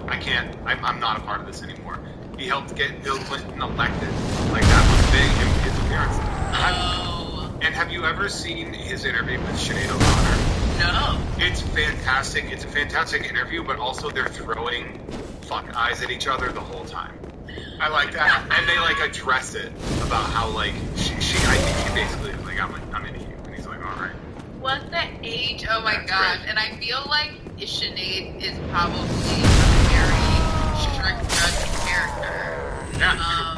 Yeah. Charisma. It ruined her career by being So, Yeah. so Arsenio was the first late night host I can think of where you being on his show like made you seem a little more cool as opposed to, well, I went on Johnny Carson now where I'm so cool it makes Johnny Carson look a little bit more hip. Like Arsenio like worked in the opposite. Like you got credibility.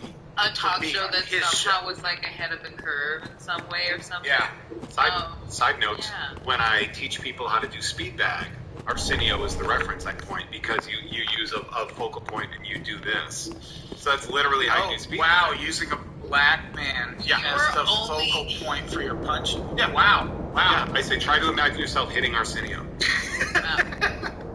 But also, you can only use that reference with students of a certain age. I very much have to address that to him. Like, do you know who I'm talking You're about? just sending YouTube links Yeah. with your boxing techniques for reference. Yeah. Showing them the Passenger 57 scene where the lady mistakes him for Arsenio. But yeah, even like you're saying that noise, that like motion, that being something that just became a universal term for us audibly approving of something. Yeah. It conquered the zeitgeist. That's for Yeah, just to have that kind of impact. And then how long was the show on? It's on a long sure. time. 4 or 5 Yeah. years, I think. Okay, cool. Should I do my first pick? Yeah. No. This one is not going to win. People are going to wonder what the fuck I even mean at first. My first pick is Jamie Foxx.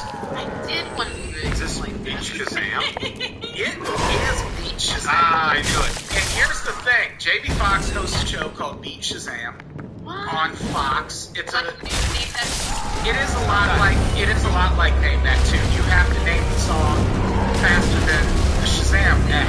Oh hell yeah! Like the Shazam app, you can name songs in like 5 seconds. So it's actually a really it's a really interesting premise, but Jamie Foxx, I've never seen him in this capacity. Like he's such a good actor, he's such a good comedian, but I've never seen him in the role of being show host. And God damn it, Jamie Foxx is like the most charming person on the fucking planet right now. Like I love everything. and he hosts Beach Shazam with his daughter. His daughter is the DJ on the show. And like their interaction is so great. But Jamie Foxx, like I hope he hosts more things and like more high ones. Like I want Jamie Foxx to have a great talk show. 6 seasons of shows. It's a really good show. And here's the thing. Idea. I have to go watch. You can only go on it with a partner, and I've been like weighing my options because I'm gonna be like, if you partner up with me, we're winning some fucking money. That's And really exciting. I want to watch the show Alright. and see how if I can beat Shazam. is it gonna be me and you, Jeff? If they let me on.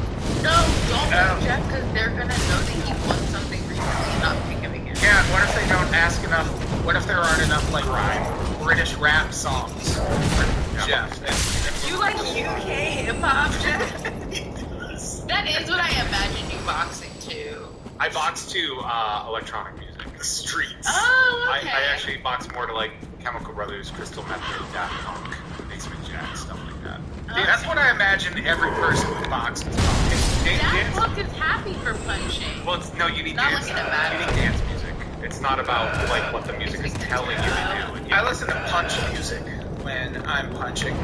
So yeah, Jamie Foxx, he's not gonna win, but god damn it, watch Beat Shazam. This current season, Nick Cannon is hosting so far because Jamie Foxx had that weird hospitalization thing. Yeah. Okay. But wait, which one of Nick Cannon's daughters did he pick? Yeah, he's got 30 kids with him Do in they a circle. rotate out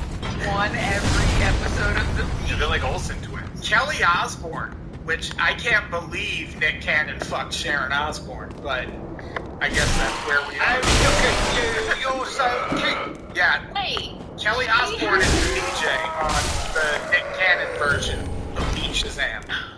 But they didn't hook up, did they? I hope not. Okay. Probably. Or maybe I hope they did. Nick Cannon Yeah. seems like he likes to have orgasms. I want that for Nick Cannon. I want Nick Cannon to fuck Ozzy Osbourne's kid. Hook up that Papa Don't Preach cover girl. I don't want anything for Nick Cannon. He's fine. Yeah, Cannon's doing. Yeah, Nick Cannon. He'll Is that bad? survive. Does that count me as a hater if I want Nick Cannon to have I don't know. neutral givings? Anybody with 9 kids spread out around the world, like that's a bit much, man. I mean, they have SVU episodes about people who like want to make that many people with their baby, but whatever. That's just speculation. Hey, Jeff. Yeah, What's your next pick? I'll do another game show host. If you want to remember how good he is, look at who replaced him and how not good they are. I am bringing up Alex Trebek, who I understand is probably the most famous game show host of all time. I think Saturday Night Live might have had something to do with that. I get it. He obviously died tragically. And I understand that might get votes for like, oh, I miss him. But, like, he was so good. Like, he knew how to do everything. And if you watch Jeopardy now, I am the opera. I have it. It is, she's so bad. She's Really? Why? Is it boring? It is like a stern librarian telling you whether you got something right. It's so, like, in fact, like, she has no personality. Like, she brings no personality to the show. I understand that Alex Trebek I recognize that. I understand that. Ken Jennings did the big championship one that they did, the Masters tournament, and that was pretty good. Ken Jennings is the other host. Yes, and they gave him like the Masters tournament. That was but he goes like right to the gym. None of them. He just nailed it. His answer was really great. The way he paced everything. Yeah. God, He paced everything. It was smart. Like you can't. You have a lot to do. Yeah, in you got to bang Like that. the grandma. 28 minutes or something? Yeah, it's pretty intense. But Alex Trebek, I think, because remember too that he got Jeopardy, but he was also doing like classic concentration. Like he had hosted shit before that as well. Also, he was in an X-Files episode as a bounty hunter. And that's fun. Sure. Shut up! Yeah, with Jesse Ventura, I believe. It's a good lineup. But Alex Trebek, man. I should put Jesse Ventura. I will say my only negative to Alex Trebek, who I agree with the full, is sometimes he's a real fucking dick to people. It was funny. And Yeah. it's like, it was kind of funny, but it also, when I was younger, I was like, I mean, they're on TV. You don't have to make them feel like a jerk, Trebek. But That was all part of it, though. I don't know, it's funny. There was like one where the lady was talking, the one that kind of goes around a lot is the one where the lady's talking about how she likes nerdcore music. And she's like explaining what it is, and he's like, yeah. And it's just so, like, he just got it real good. Katrina. Is your next pick? my next pick, I'm gonna start with, I accidentally started with a lot of close to my heart ones, and then I'll get to some that I think of national impact. But the next one is Aisha Tyler. She hosted Talk Soup because I love how smart. I watched like almost every host of that show and kind of didn't hate any of them, but was like really, really sad when House was on there more, and just seeing her again in the same kind of vein as Arsenio, just be like a woman in that space, being super like comfortable, having fun with all the guys behind the camera, making the same kind of jokes that I'd watched, 10 seasons of Men do, made me really happy. So that's fine. I saw her backstage. Yeah, she's on Yeah, she's great on Archer. Now she's on Archer. She's been on Archer for Archer. 20 years now at this Yeah. point, Oh right? my god, I love that show. Yeah, she was on season 1. I saw her backstage at a concert once, and it was breathtaking. She's so tall. She's Yeah, so isn't she like fucking 6'1"? tall. Yeah, and she had heels on. It's like, oh my god, that's She's like she's literally tiny. an Amazon. Yeah. Like, I saw Layla Ali one time. Buddy, let me tell you. Ooh, I was like, hey, whatever you want to do. I would let you punch me. I would let you punch me. I would request it as a matter of fact. So yeah, that was my probably favorite person. Yeah. She's very not hard to look at. She just got a pair of glasses. Alright, next pick. This is gonna be weird. This is controversial. I am going to go with game find NPCs to catch up predators. Hard to put him down. Hard to pick him off the list. Yeah, that's the thing. Like, he eventually ended up in a lot of hot water. Like, on game find NPC, but because it's sort of entrapment, but at the same time, yeah, those dudes were totally trying to I don't mind entrapment. Yeah. Like, it's, you know how to not get entrapped by a child's predator show? Yeah, don't hear the don't cruise the net for some 13-year-old trap. Yeah, don't even be where you can message her. No, they use the bug brain present. Yeah, that's what you want to do. I feel like you would keep that present. Wait, you can't get out of it because it's like that's Yeah, and that's why they would do that. They would make their great stuff like one of the getting his attention. But this handsome, he was like so fucking smooth. Like he was never like got excited. Just one this person who is in the type of situation where had someone like pulled a gun and shot Chris Hansen, I wouldn't have been surprised in the least. for themselves. Yeah. I was like waiting for someone to like, yeah. You gotta figure there was a gun on whoever came in, right? Like, the way their security must have been, there must have been somebody, You like, mean on their end. hiding in a dark room like that. Just ready to shoot Chris Hansen, the assailant, in the face. Yeah. He was, I mean, he still does the same thing on YouTube. It's just not, It's for fun. yeah, he's just doing it for the love of the game now, not so much to actually catch predators. But yeah, I mean, it was a controversial thing, but it was a very noble thing, I would argue. And I like the fearlessness of knowing that you're going to be sending someone to jail. Yeah. These people are going to be thinking about this for 7 to 9 years. Which is so low. yeah, that's not enough time in most cases. But he was a TV sensation, and I think Chris Hansen did very interesting work, and we'll always remember the name. Like, to me, that memorable name, that boring, that's not enough. Like, there's a reason we always remember Chris Hansen. Chris Hansen, if you know what I mean. Oh. I never really thought about that, but that's probably just because of the headspace I was in when that show was on. Man, I should have nominated other Mark Wahlberg now that I think about it. Wait, which one? Which one?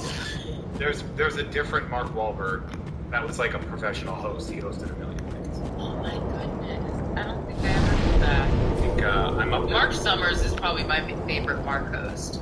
Man, that's a good one. Yeah. Well, yeah. Yeah, there's lots of good ones. We can go over that when we're tallying who didn't make our cuts and who was close.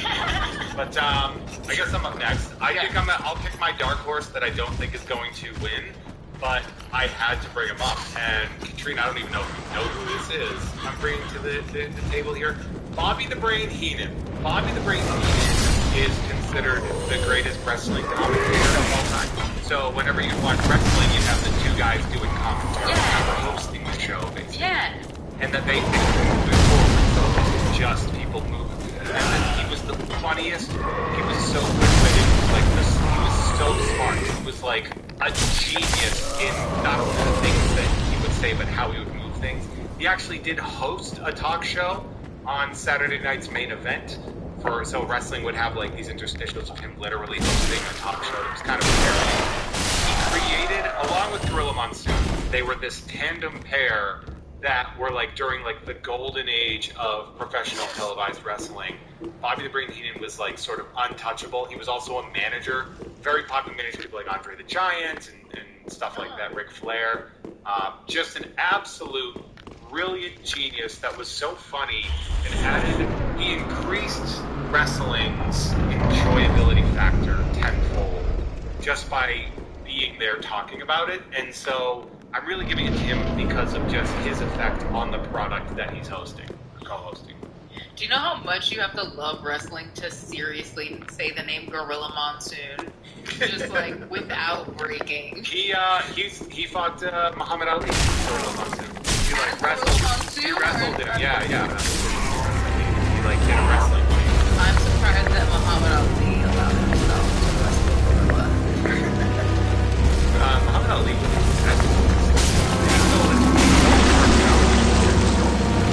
That makes sense.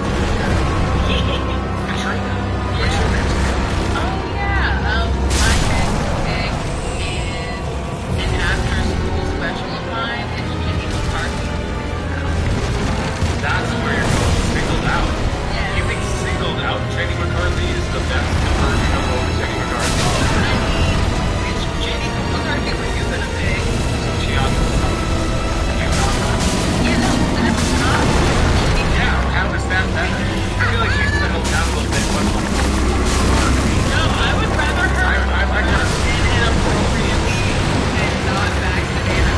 Yeah, that's true. And honestly, like, I had her I was Jenny McCarthy on a toilet. Like, she was just, such a, fun and That's the gaming that you're talking about, right?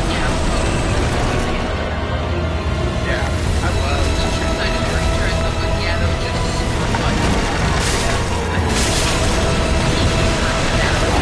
They need to get their face to it. She literally, she was the person who I was watching on TV and being like, she's acting like they can't cut anything. Like, she used to act like, you have to take whatever I give you. Like, no matter what I do with this camera, you have to show it. It had, such a weird, immature kind of fun to what she was doing at that time. So, yeah. But not, in any kind of, massive, monumental way. But she was fun. Yeah, she was a lot of fun. She was a really good host. She's genuinely fun, which makes her turn as an anti-vaxxer all the more unfortunate. Because Jenny Jenny McCarthy does have a genuinely engaging personality. High five over that. Oh, Yeah. We're not even in the same room. Yeah, and it's an interesting pick, and I'd love to see that. Yes. And I feel like that was a very lowbrow audience. The attention span was next to nothing. And they actually still played games.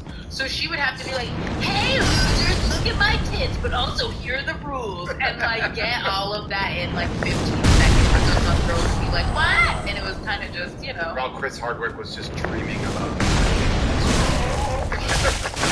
My next pick, this is kind of a long shot. He was a host, but he didn't, the thing he hosted, he wasn't on it long, just a minute or two each episode. But he also wrote each episode that he hosted. And the person in question, Rod Serling, host of The Twilight Zone.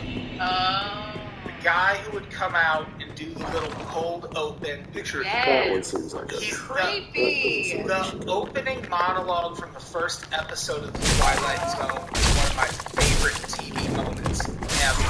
Because he's describing the situation, and he goes, place is anywhere, time is now. Because, he's telling a story that is meant to, this could be any time in history. And just the way he delivers that monologue and, every monologue throughout that series, and the fact that he wrote so many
spot in his stuff. And Never had this he was much good, trouble but the with- Tonight Show had its very specific thing. Usually beat him on my Letterman, first the and Late Show second with try. David Letterman comes in and usurps and adds absurd humor. It's sort of like really aimed to that like just starting to be Gen X, like sort of like I guess boomer, like late boomer, early Gen X crowd of absurd, like non sequitur comedy that you never really got on late night, and it's really full. He was doing stand up for a little while, and then just found this, and was like doing the weatherman shit. And just, he was having fun in ways that I think you had been familiar with. It wasn't so mired in like the old guard era that you hear like the stories of Johnny Carson doing all the unwritten rules of Tonight Show and everything. Letterman just took all of that, threw it in the trash, did his own thing, had fun, interacted with like the public in ways that you weren't seeing at the time. You know, the top 10 lists, like that alone, that bit alone is probably the greatest bit in the history of late night, I would say, like the most long running.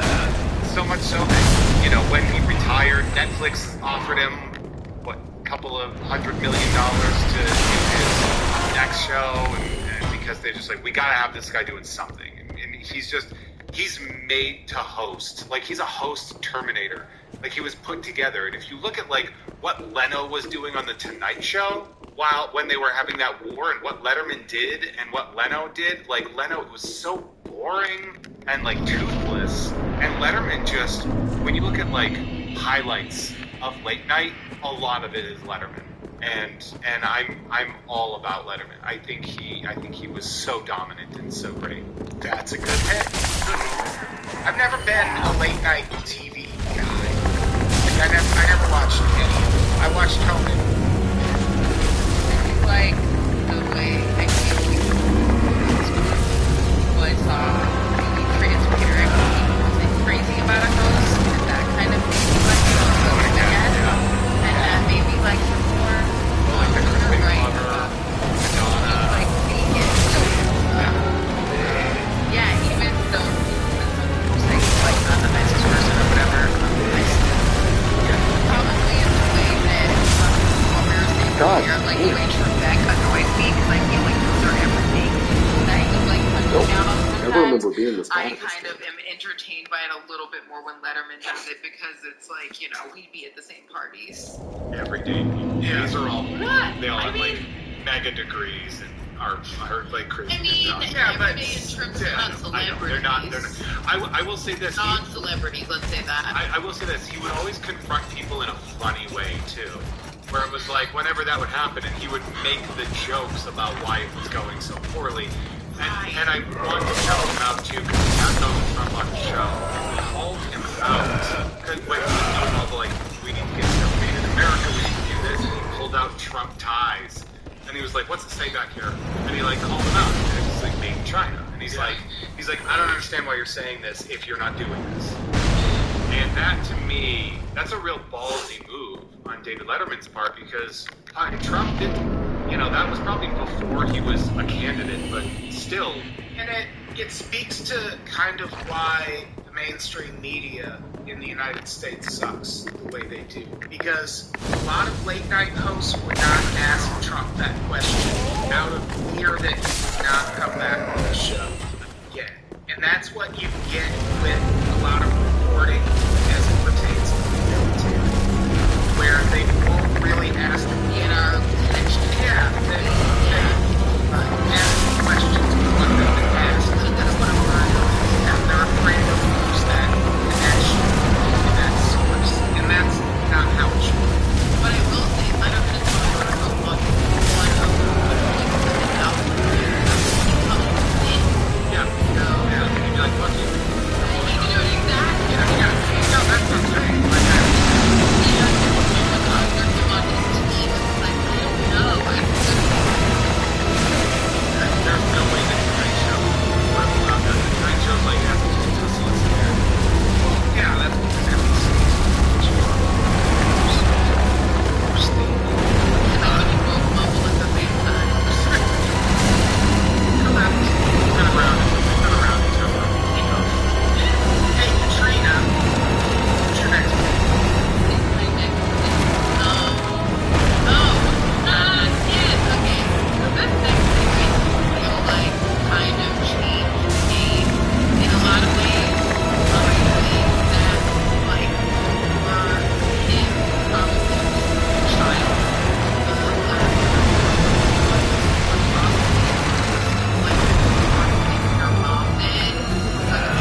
watched Wheel of Fortune in a long time. I don't even know what. Do more on the new Samsung Galaxy S23 series with Google Lens to see more.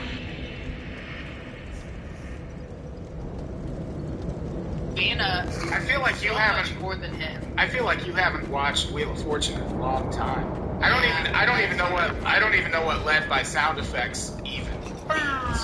Yeah, I know. It's a game. Like ding, ding, ding, ding. Like everything is the sound. Like there's Jeopardy a lot of has all that too. Yeah, that's just a part of it. Yeah, I don't know if that was like I don't like him. I think he's Yeah, he seems like I feel like Jeopardy. If you were even going to compare, like Jeopardy has ways more that you have to silently know to do than. But that's only because you have to listen. You're not yelling out like me. You have to like listen to like a paragraph. yeah. So I get that. Yeah, I mean, I'm not saying it's a harder job, but I don't know. I bet he's a better hang than Alex Trebek. I bet. No way. I bet. I'll ask my I bet Alex Trebek was like a angry drunk. And Pat Sajak, I wonder if he even fucking drinks. Like, I'll ask my friend worked for the Clue crew, and they used to travel around. I'll ask him what Alex was like. I'll secretly. I'll ask him. yeah. And like, I don't know why it has to be a competition. I don't know why we have to immediately go to Alex Trebek. People, yeah, I feel like it's something they made. Yeah, I mean, there's a reason that Sajak said in that, and I really respect and appreciate how well Man of White get along. Like, that's well, no, I still remember that's like a famously well-known thing. Like, Man of White, the way she explains it, she's like, we see each other like 3 months out of the year, and we just like film a game show, and then we go home. God damn it.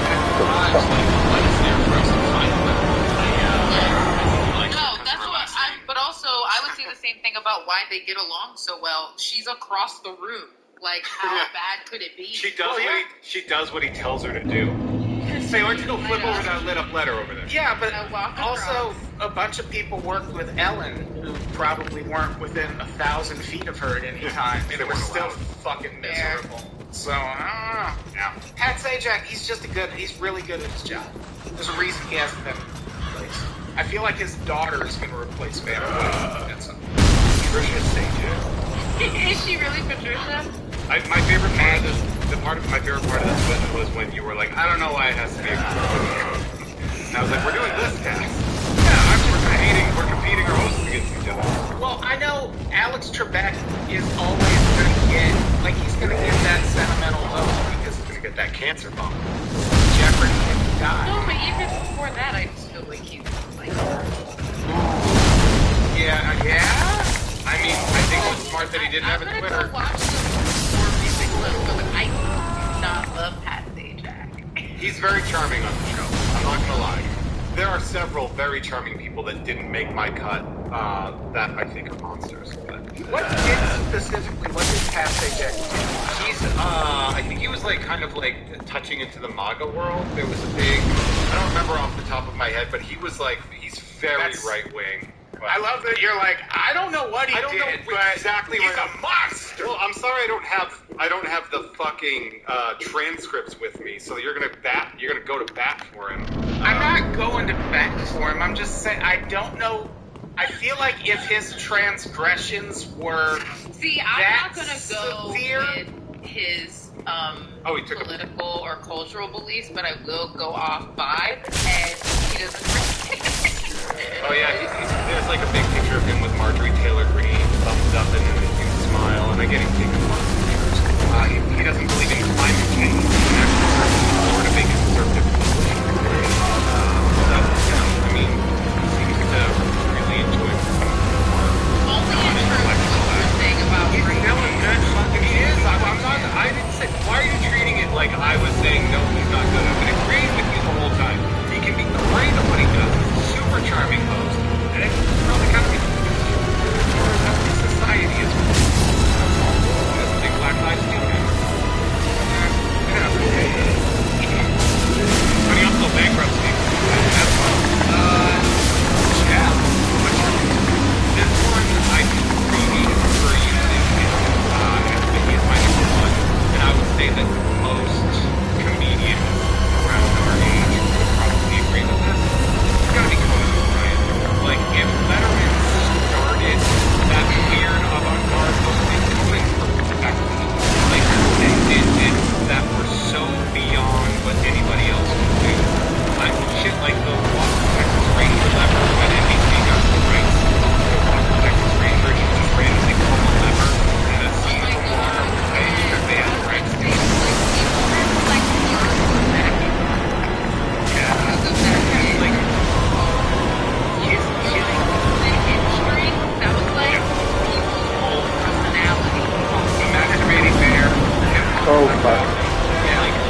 What's your next pick? Oh, my next pick, speaking of shaping generations, kind of opened up a different way of speaking about education in a specific realm that I think a lot of people love now, possibly because of him, Bill Nye the Science Guy. Hell yeah. Bill Nye the Science Guy. I love Bill Nye. I feel like it was kind of, there were a lot of things in the 90s happening where people were like, hey, we actually kind of give a shit about kids. Let's try to talk to them. But I feel like he brought a newness to education that kind of gave like teachers outlets, like people that weren't as smart as him, that didn't have the tools, could literally just put on Bill Nye and be like, well, learn at least this from us today. And wait, is that why you think teachers put videos on? no, just Bill Nye. Because we would have like a whole unit, and then one of the days would be a Bill Nye video and be like, oh, you've said all you can say about molecules, huh? I think the person's like, I don't have a production budget the way Bill Nye does, so. Also true. It's like, I'm not buying balloons on my own dime. But yeah, I feel like, again, culturally, to think about the people that grew up watching Bill Nye and how people were like obsessed with Neil deGrasse Tyson and just different kind of advancements that we've had about like discovering black holes and stuff. I think that there are a bunch of people that might be more into it because of Bill Nye. I feel like Neil is like the bad version of Bill Nye when it comes to like the way he talks to people, and you're like, you seem really condescending about it, and Bill Nye's always like uplifting about information. Yeah, he gives me a real like. He was so, even though it was still through TV, like approachable with like the kids and like making silly, like they made like culturally relevant songs about science stuff. Like, and he did that show on Netflix, like Bill Nye for Adults kind of a thing. Great. So I like him again in just the realm of entertainment that's like being opened up and kind of like forging a way for people to care about a new bit of information. Also, he seems like a really good dude. He seems super chill. That theme song was sick. Bill Nye, Bill.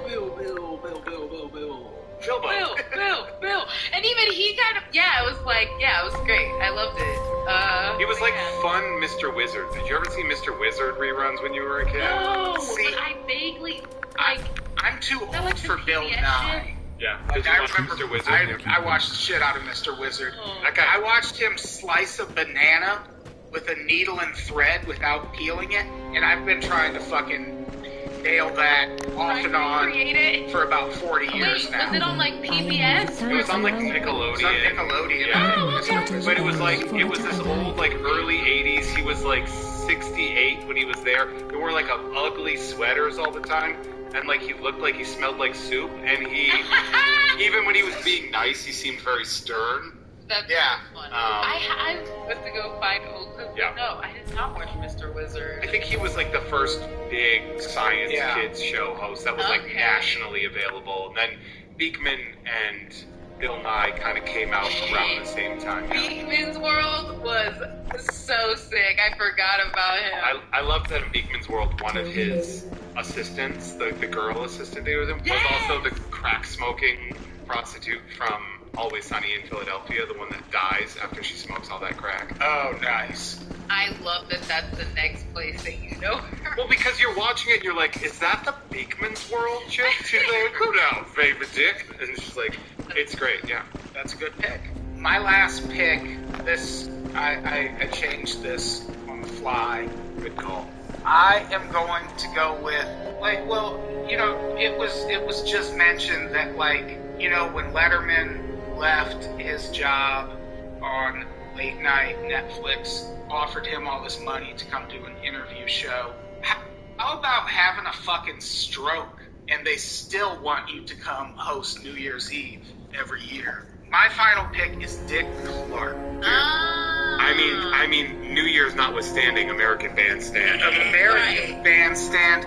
His just audibly, like his voice. Yeah, his voice and just the fucking tenacity to keep doing it after not only having a stroke, but his stroke took that voice to some extent. But he was just still so good. Like, even when he was just kind of a figurehead in those last few years, like, he really, like, I don't know if this is a mark in his favor or not, but, like, there's no Carson Daly without Dick Clark. There's no Ryan Seacrest without Dick Clark. Like, Dick Clark's job was host. Like, he just hosted, and he was a fucking killer at it.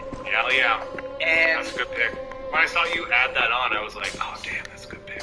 yeah, he replaced Tommy Grand, host of Cheaters, Who's that? on my list. Oh, that's who I thought of when you were talking about To Catch a Predator, would be like his Oh, like yeah.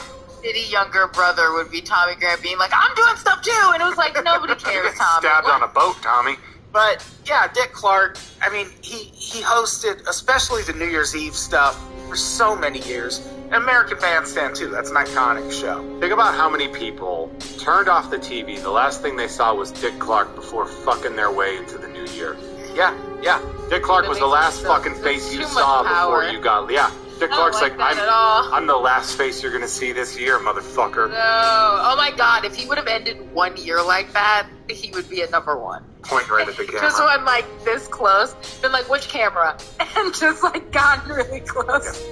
And I don't say this to like disparage David Letterman, because these are both equally great approaches, but Dick Clark didn't get flustered in interview situations, even if he was dealing with like the biggest asshole on earth. And you can see that in his interview with Prince, which this, I believe, was Prince's first like major TV appearance. Oh, mm-hmm. And Dick Clark is interviewing him on American Bandstand, and Prince refuses to say words. He will only nod yes or shake his head no, and all of these questions. And Dick Clark is finally like, well, how many instruments do you Motherfucker. play? And Prince just like holds Fucking up 10 blended in. fingers and just refuses to talk. And Dick Clark is so professional throughout the whole thing. And it's great.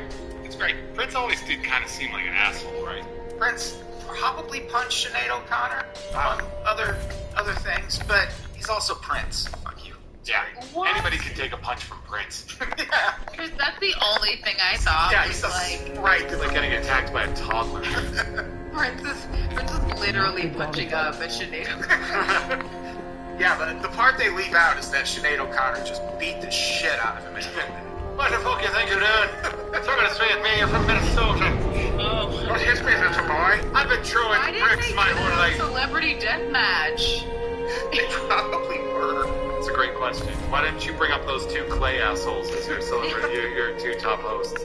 Bring it to the ring. So that's our picks. Now we gotta start cutting some shit. Oh man, I've been trying to think about this the whole time. Well, should we just go in the same order? Jeff, do you Yeah, cut one first? I think I'm gonna have to cut Jenny McCarthy. I actually didn't find her that good at that time. I don't find her particularly that funny, and I just found her incredibly annoying on that show. Oh yeah. Singled out. Like I was so annoyed that I was like, thank You were God. also I was also watching that 14 from and a masturbating. Totally different perspective. Yeah, she was like fucking it up for you for the same reason that I loved her. So I respect that. I've spilled a lot of seed to that woman. I will say that. So I will concede. But also, how dare you cut her first, knowing how many times you've rolled your eyes back to her? But whatever. Right. I had the silver poster, the one with the silver. Look it up, Jenny McCarthy's silver poster. That's the one I had. Okay. Well, are you looking at the poster right now, Adam? No, I'm sending you the list in the chat in case you don't have the list in front of you. Oh yeah. Oh, it looks crazy though. I think that's only because of the size of your. Yeah, maybe. And the people at home can see that too. That's fine. Okay. What's the first thing you want to cut? Okay. Let's see. Because I feel like you both have like really strong picks that deserve to go more rounds. Fuck it, be petty. So- Who cares? Yeah. No, I'm gonna pick. Ooh, that seems. I kind of want to pick Chris Hansen, but that seems anti-pedophilic. Yeah, I think that would make you a pedophile. If you See, oh no. I don't want to get canceled. I'm gonna pick Rod Serling only because he died young, and a lot of what you talked about him doing was writing, and I don't know if that counts as hosting. That makes you more of a pedophile. Yeah. Actually. The Twilight pedophile. No, that's fair. Because he didn't. It's not like he popped up all throughout the episode. Like, now watch what this shit. Imagine if he was hosting like Solid Gold or some shit like that. I'm going off like strict technicality of how much he physically hosted. Ladies and gentlemen, Soul Train, hosted by Rod Serling. Oh my goodness. Imagine if He's you just will. walking down the center, picture if you will, Yeah. doing like a dance. Picture, if you will, getting down tonight. Oh, I love it. That's so silly. I am obviously going to cut Bobby the Brain. I knew it, but you're wrong. Oh, But that's I okay, thought about yeah. that, but I I'm didn't see doing you a favor. I know, but I knew he wouldn't make it, but God, he Yeah. was good. He wasn't going to get a single vote. Oh, I bet he would. There's a lot of wrestling fans in your Patreon I wanted to crowd. pick him for like cultural diversity Check- of hosting. Check the chat. Check the chat and see. People are probably going to be like, no. No, they won't be like that at all. Probably not. All right, I'm up now. I think I'm going to have to burn Chris Hansen. Wow. I know. Because you said that I am a pedophile if I do it. So. Wow. Yeah. Yeah. Well, everyone else is really strong. It's like the Yeah. people that just did like more minimal hosting. Yeah, he was a really. If this was a list of people that confronted pedophiles, he'd be at the top of my list. Katrina, what's your next time? Oh, is it my turn again? Oh shit. Okay, here we go. Oh, I'm gonna do this just because it's already getting Love you down too. to- Love you. I'm gonna take this person out. This is gonna be my petty pick, Pat Sajak. Wow. I think Yeah, he might be. because I want it to be, because I want Alex to make it farther than him, and there's only one other person that I would cut at this point. That is very petty. Yeah. I know. Wow. So I mean, I think I know who you're gonna. I think I know who you're gonna cut. yeah, I mean, I was gonna cut Howie Mandel because I mean this isn't a list of like my favorite people who've given Jeff $250,000. But fuck that, I'm cutting Arsenio Hall. That is not who I thought you were gonna I don't cut. give a Wow. fuck. I thought you were gonna take out Aisha Tyler. Right! Why would whatever? I Oh was like, yeah, that's- yeah. Stay petty so you don't have to get petty. Wow. All right, so now we have a save coming up, right? Yeah, we got a save coming up. Hopefully, I'm interested to see. Tyler Allen is doing the save. Tyler Allen, what's your save? You know, we'll have a little time to talk Yeah. about stuff that almost made our list. I'll tell you who I regret not putting on later. You know who I almost put on my list when I added Dick Clark?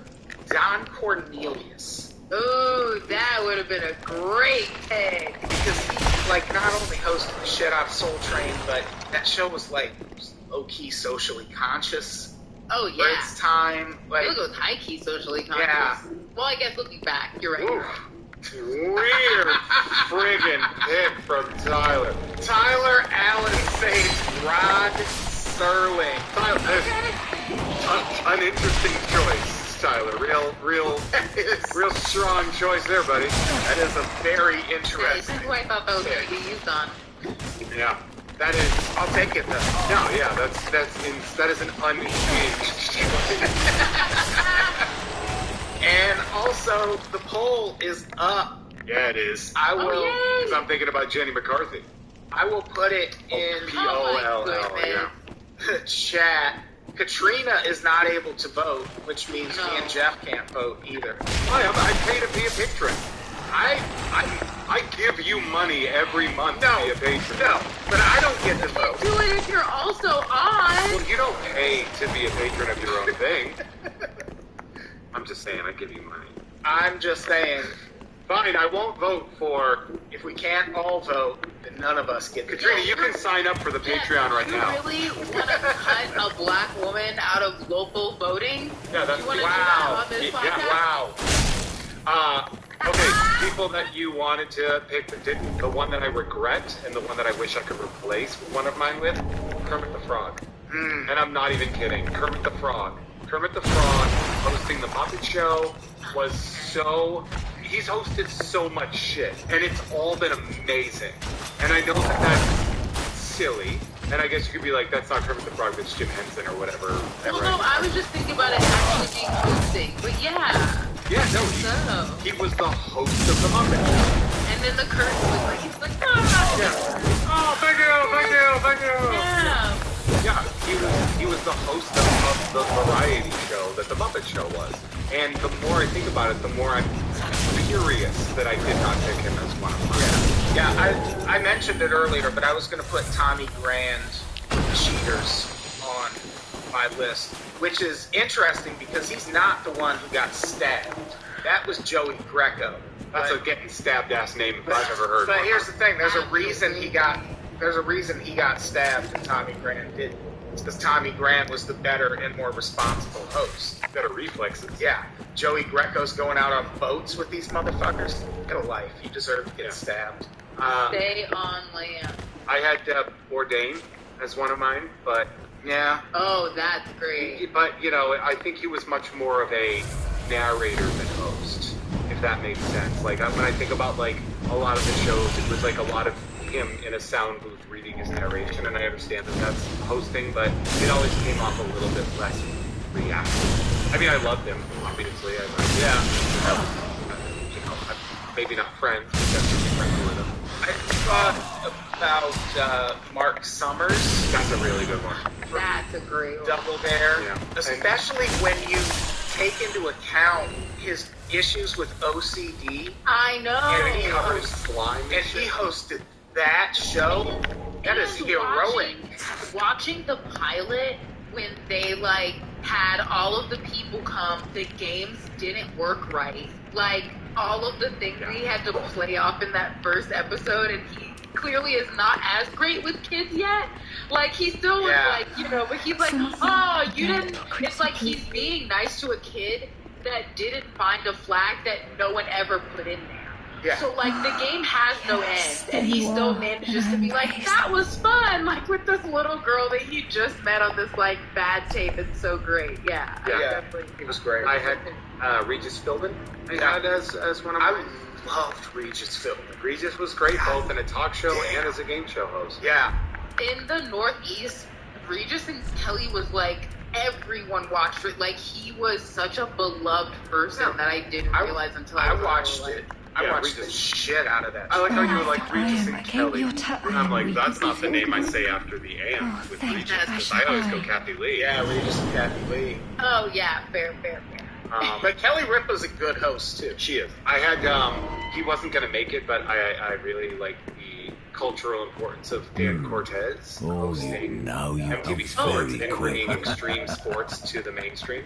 I liked him a lot. Yeah, I'm Egon. that is a good I am. Did you have any that didn't make your list that you almost put on? I was trying to look at my go back in my Google Doc and try to remember who I deleted because I did have like people that I had to cut off my list. Just keep hitting Control Z and see if they show up. No, because it was like, oh wait, did I do it that recent enough? It probably won't. No. This is like from a while ago. It's fine. But yeah, I was trying to think if there was anyone. I feel like I like Don Cornelius more than anybody that I deleted. That's a nice pick. Yeah, I wish I had thought of that. And then I feel like if I knew more sports announcers' names, that I would have maybe like picked like who said Shakalaka. Like I would NBA Jam guy. Well, I mean, Stuart Scott would have been an interesting. Ooh, shit, yeah. Because someone like that. Stuart Scott is the absolutely the guy who brought saying like cooler than the other side of the pillow.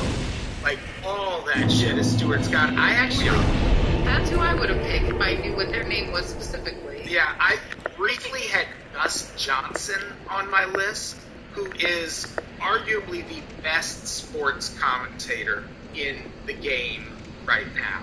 Like there are so many YouTube compilations, just his calls from like March Madness and shit. But no one knows Gus Johnson. Yeah, there's certain people that you pick that you know they wouldn't win, and you're like, I almost picked Vince McMahon actually because speaking of monsters, as much of a monster as he is, that guy was like he was the P.T. Barnum of people's He absolutely is. And Mick Foley's like the elephant. So, poll has been up for minutes, enough minutes that people have been able to vote. Yeah, Hulk Brown is a good one too. And Yeah! so, we're going to refresh the page and see who won. Here we go. Ooh, that's another person that I would have fought for is the guy that hosts Iron Chef, if I knew his name. Oh, isn't that Mark? All right, guys, I'm gonna 'cause check out. He's a martial Have a good arts one. actor. Thanks for Sounds watching. like, it sounds like he left a huge impression on you as a host. No, his hair is gorgeous, and he is like all drama. No, I just am horrible with names. Mark Dacascos. Yeah, I would have picked him. He was in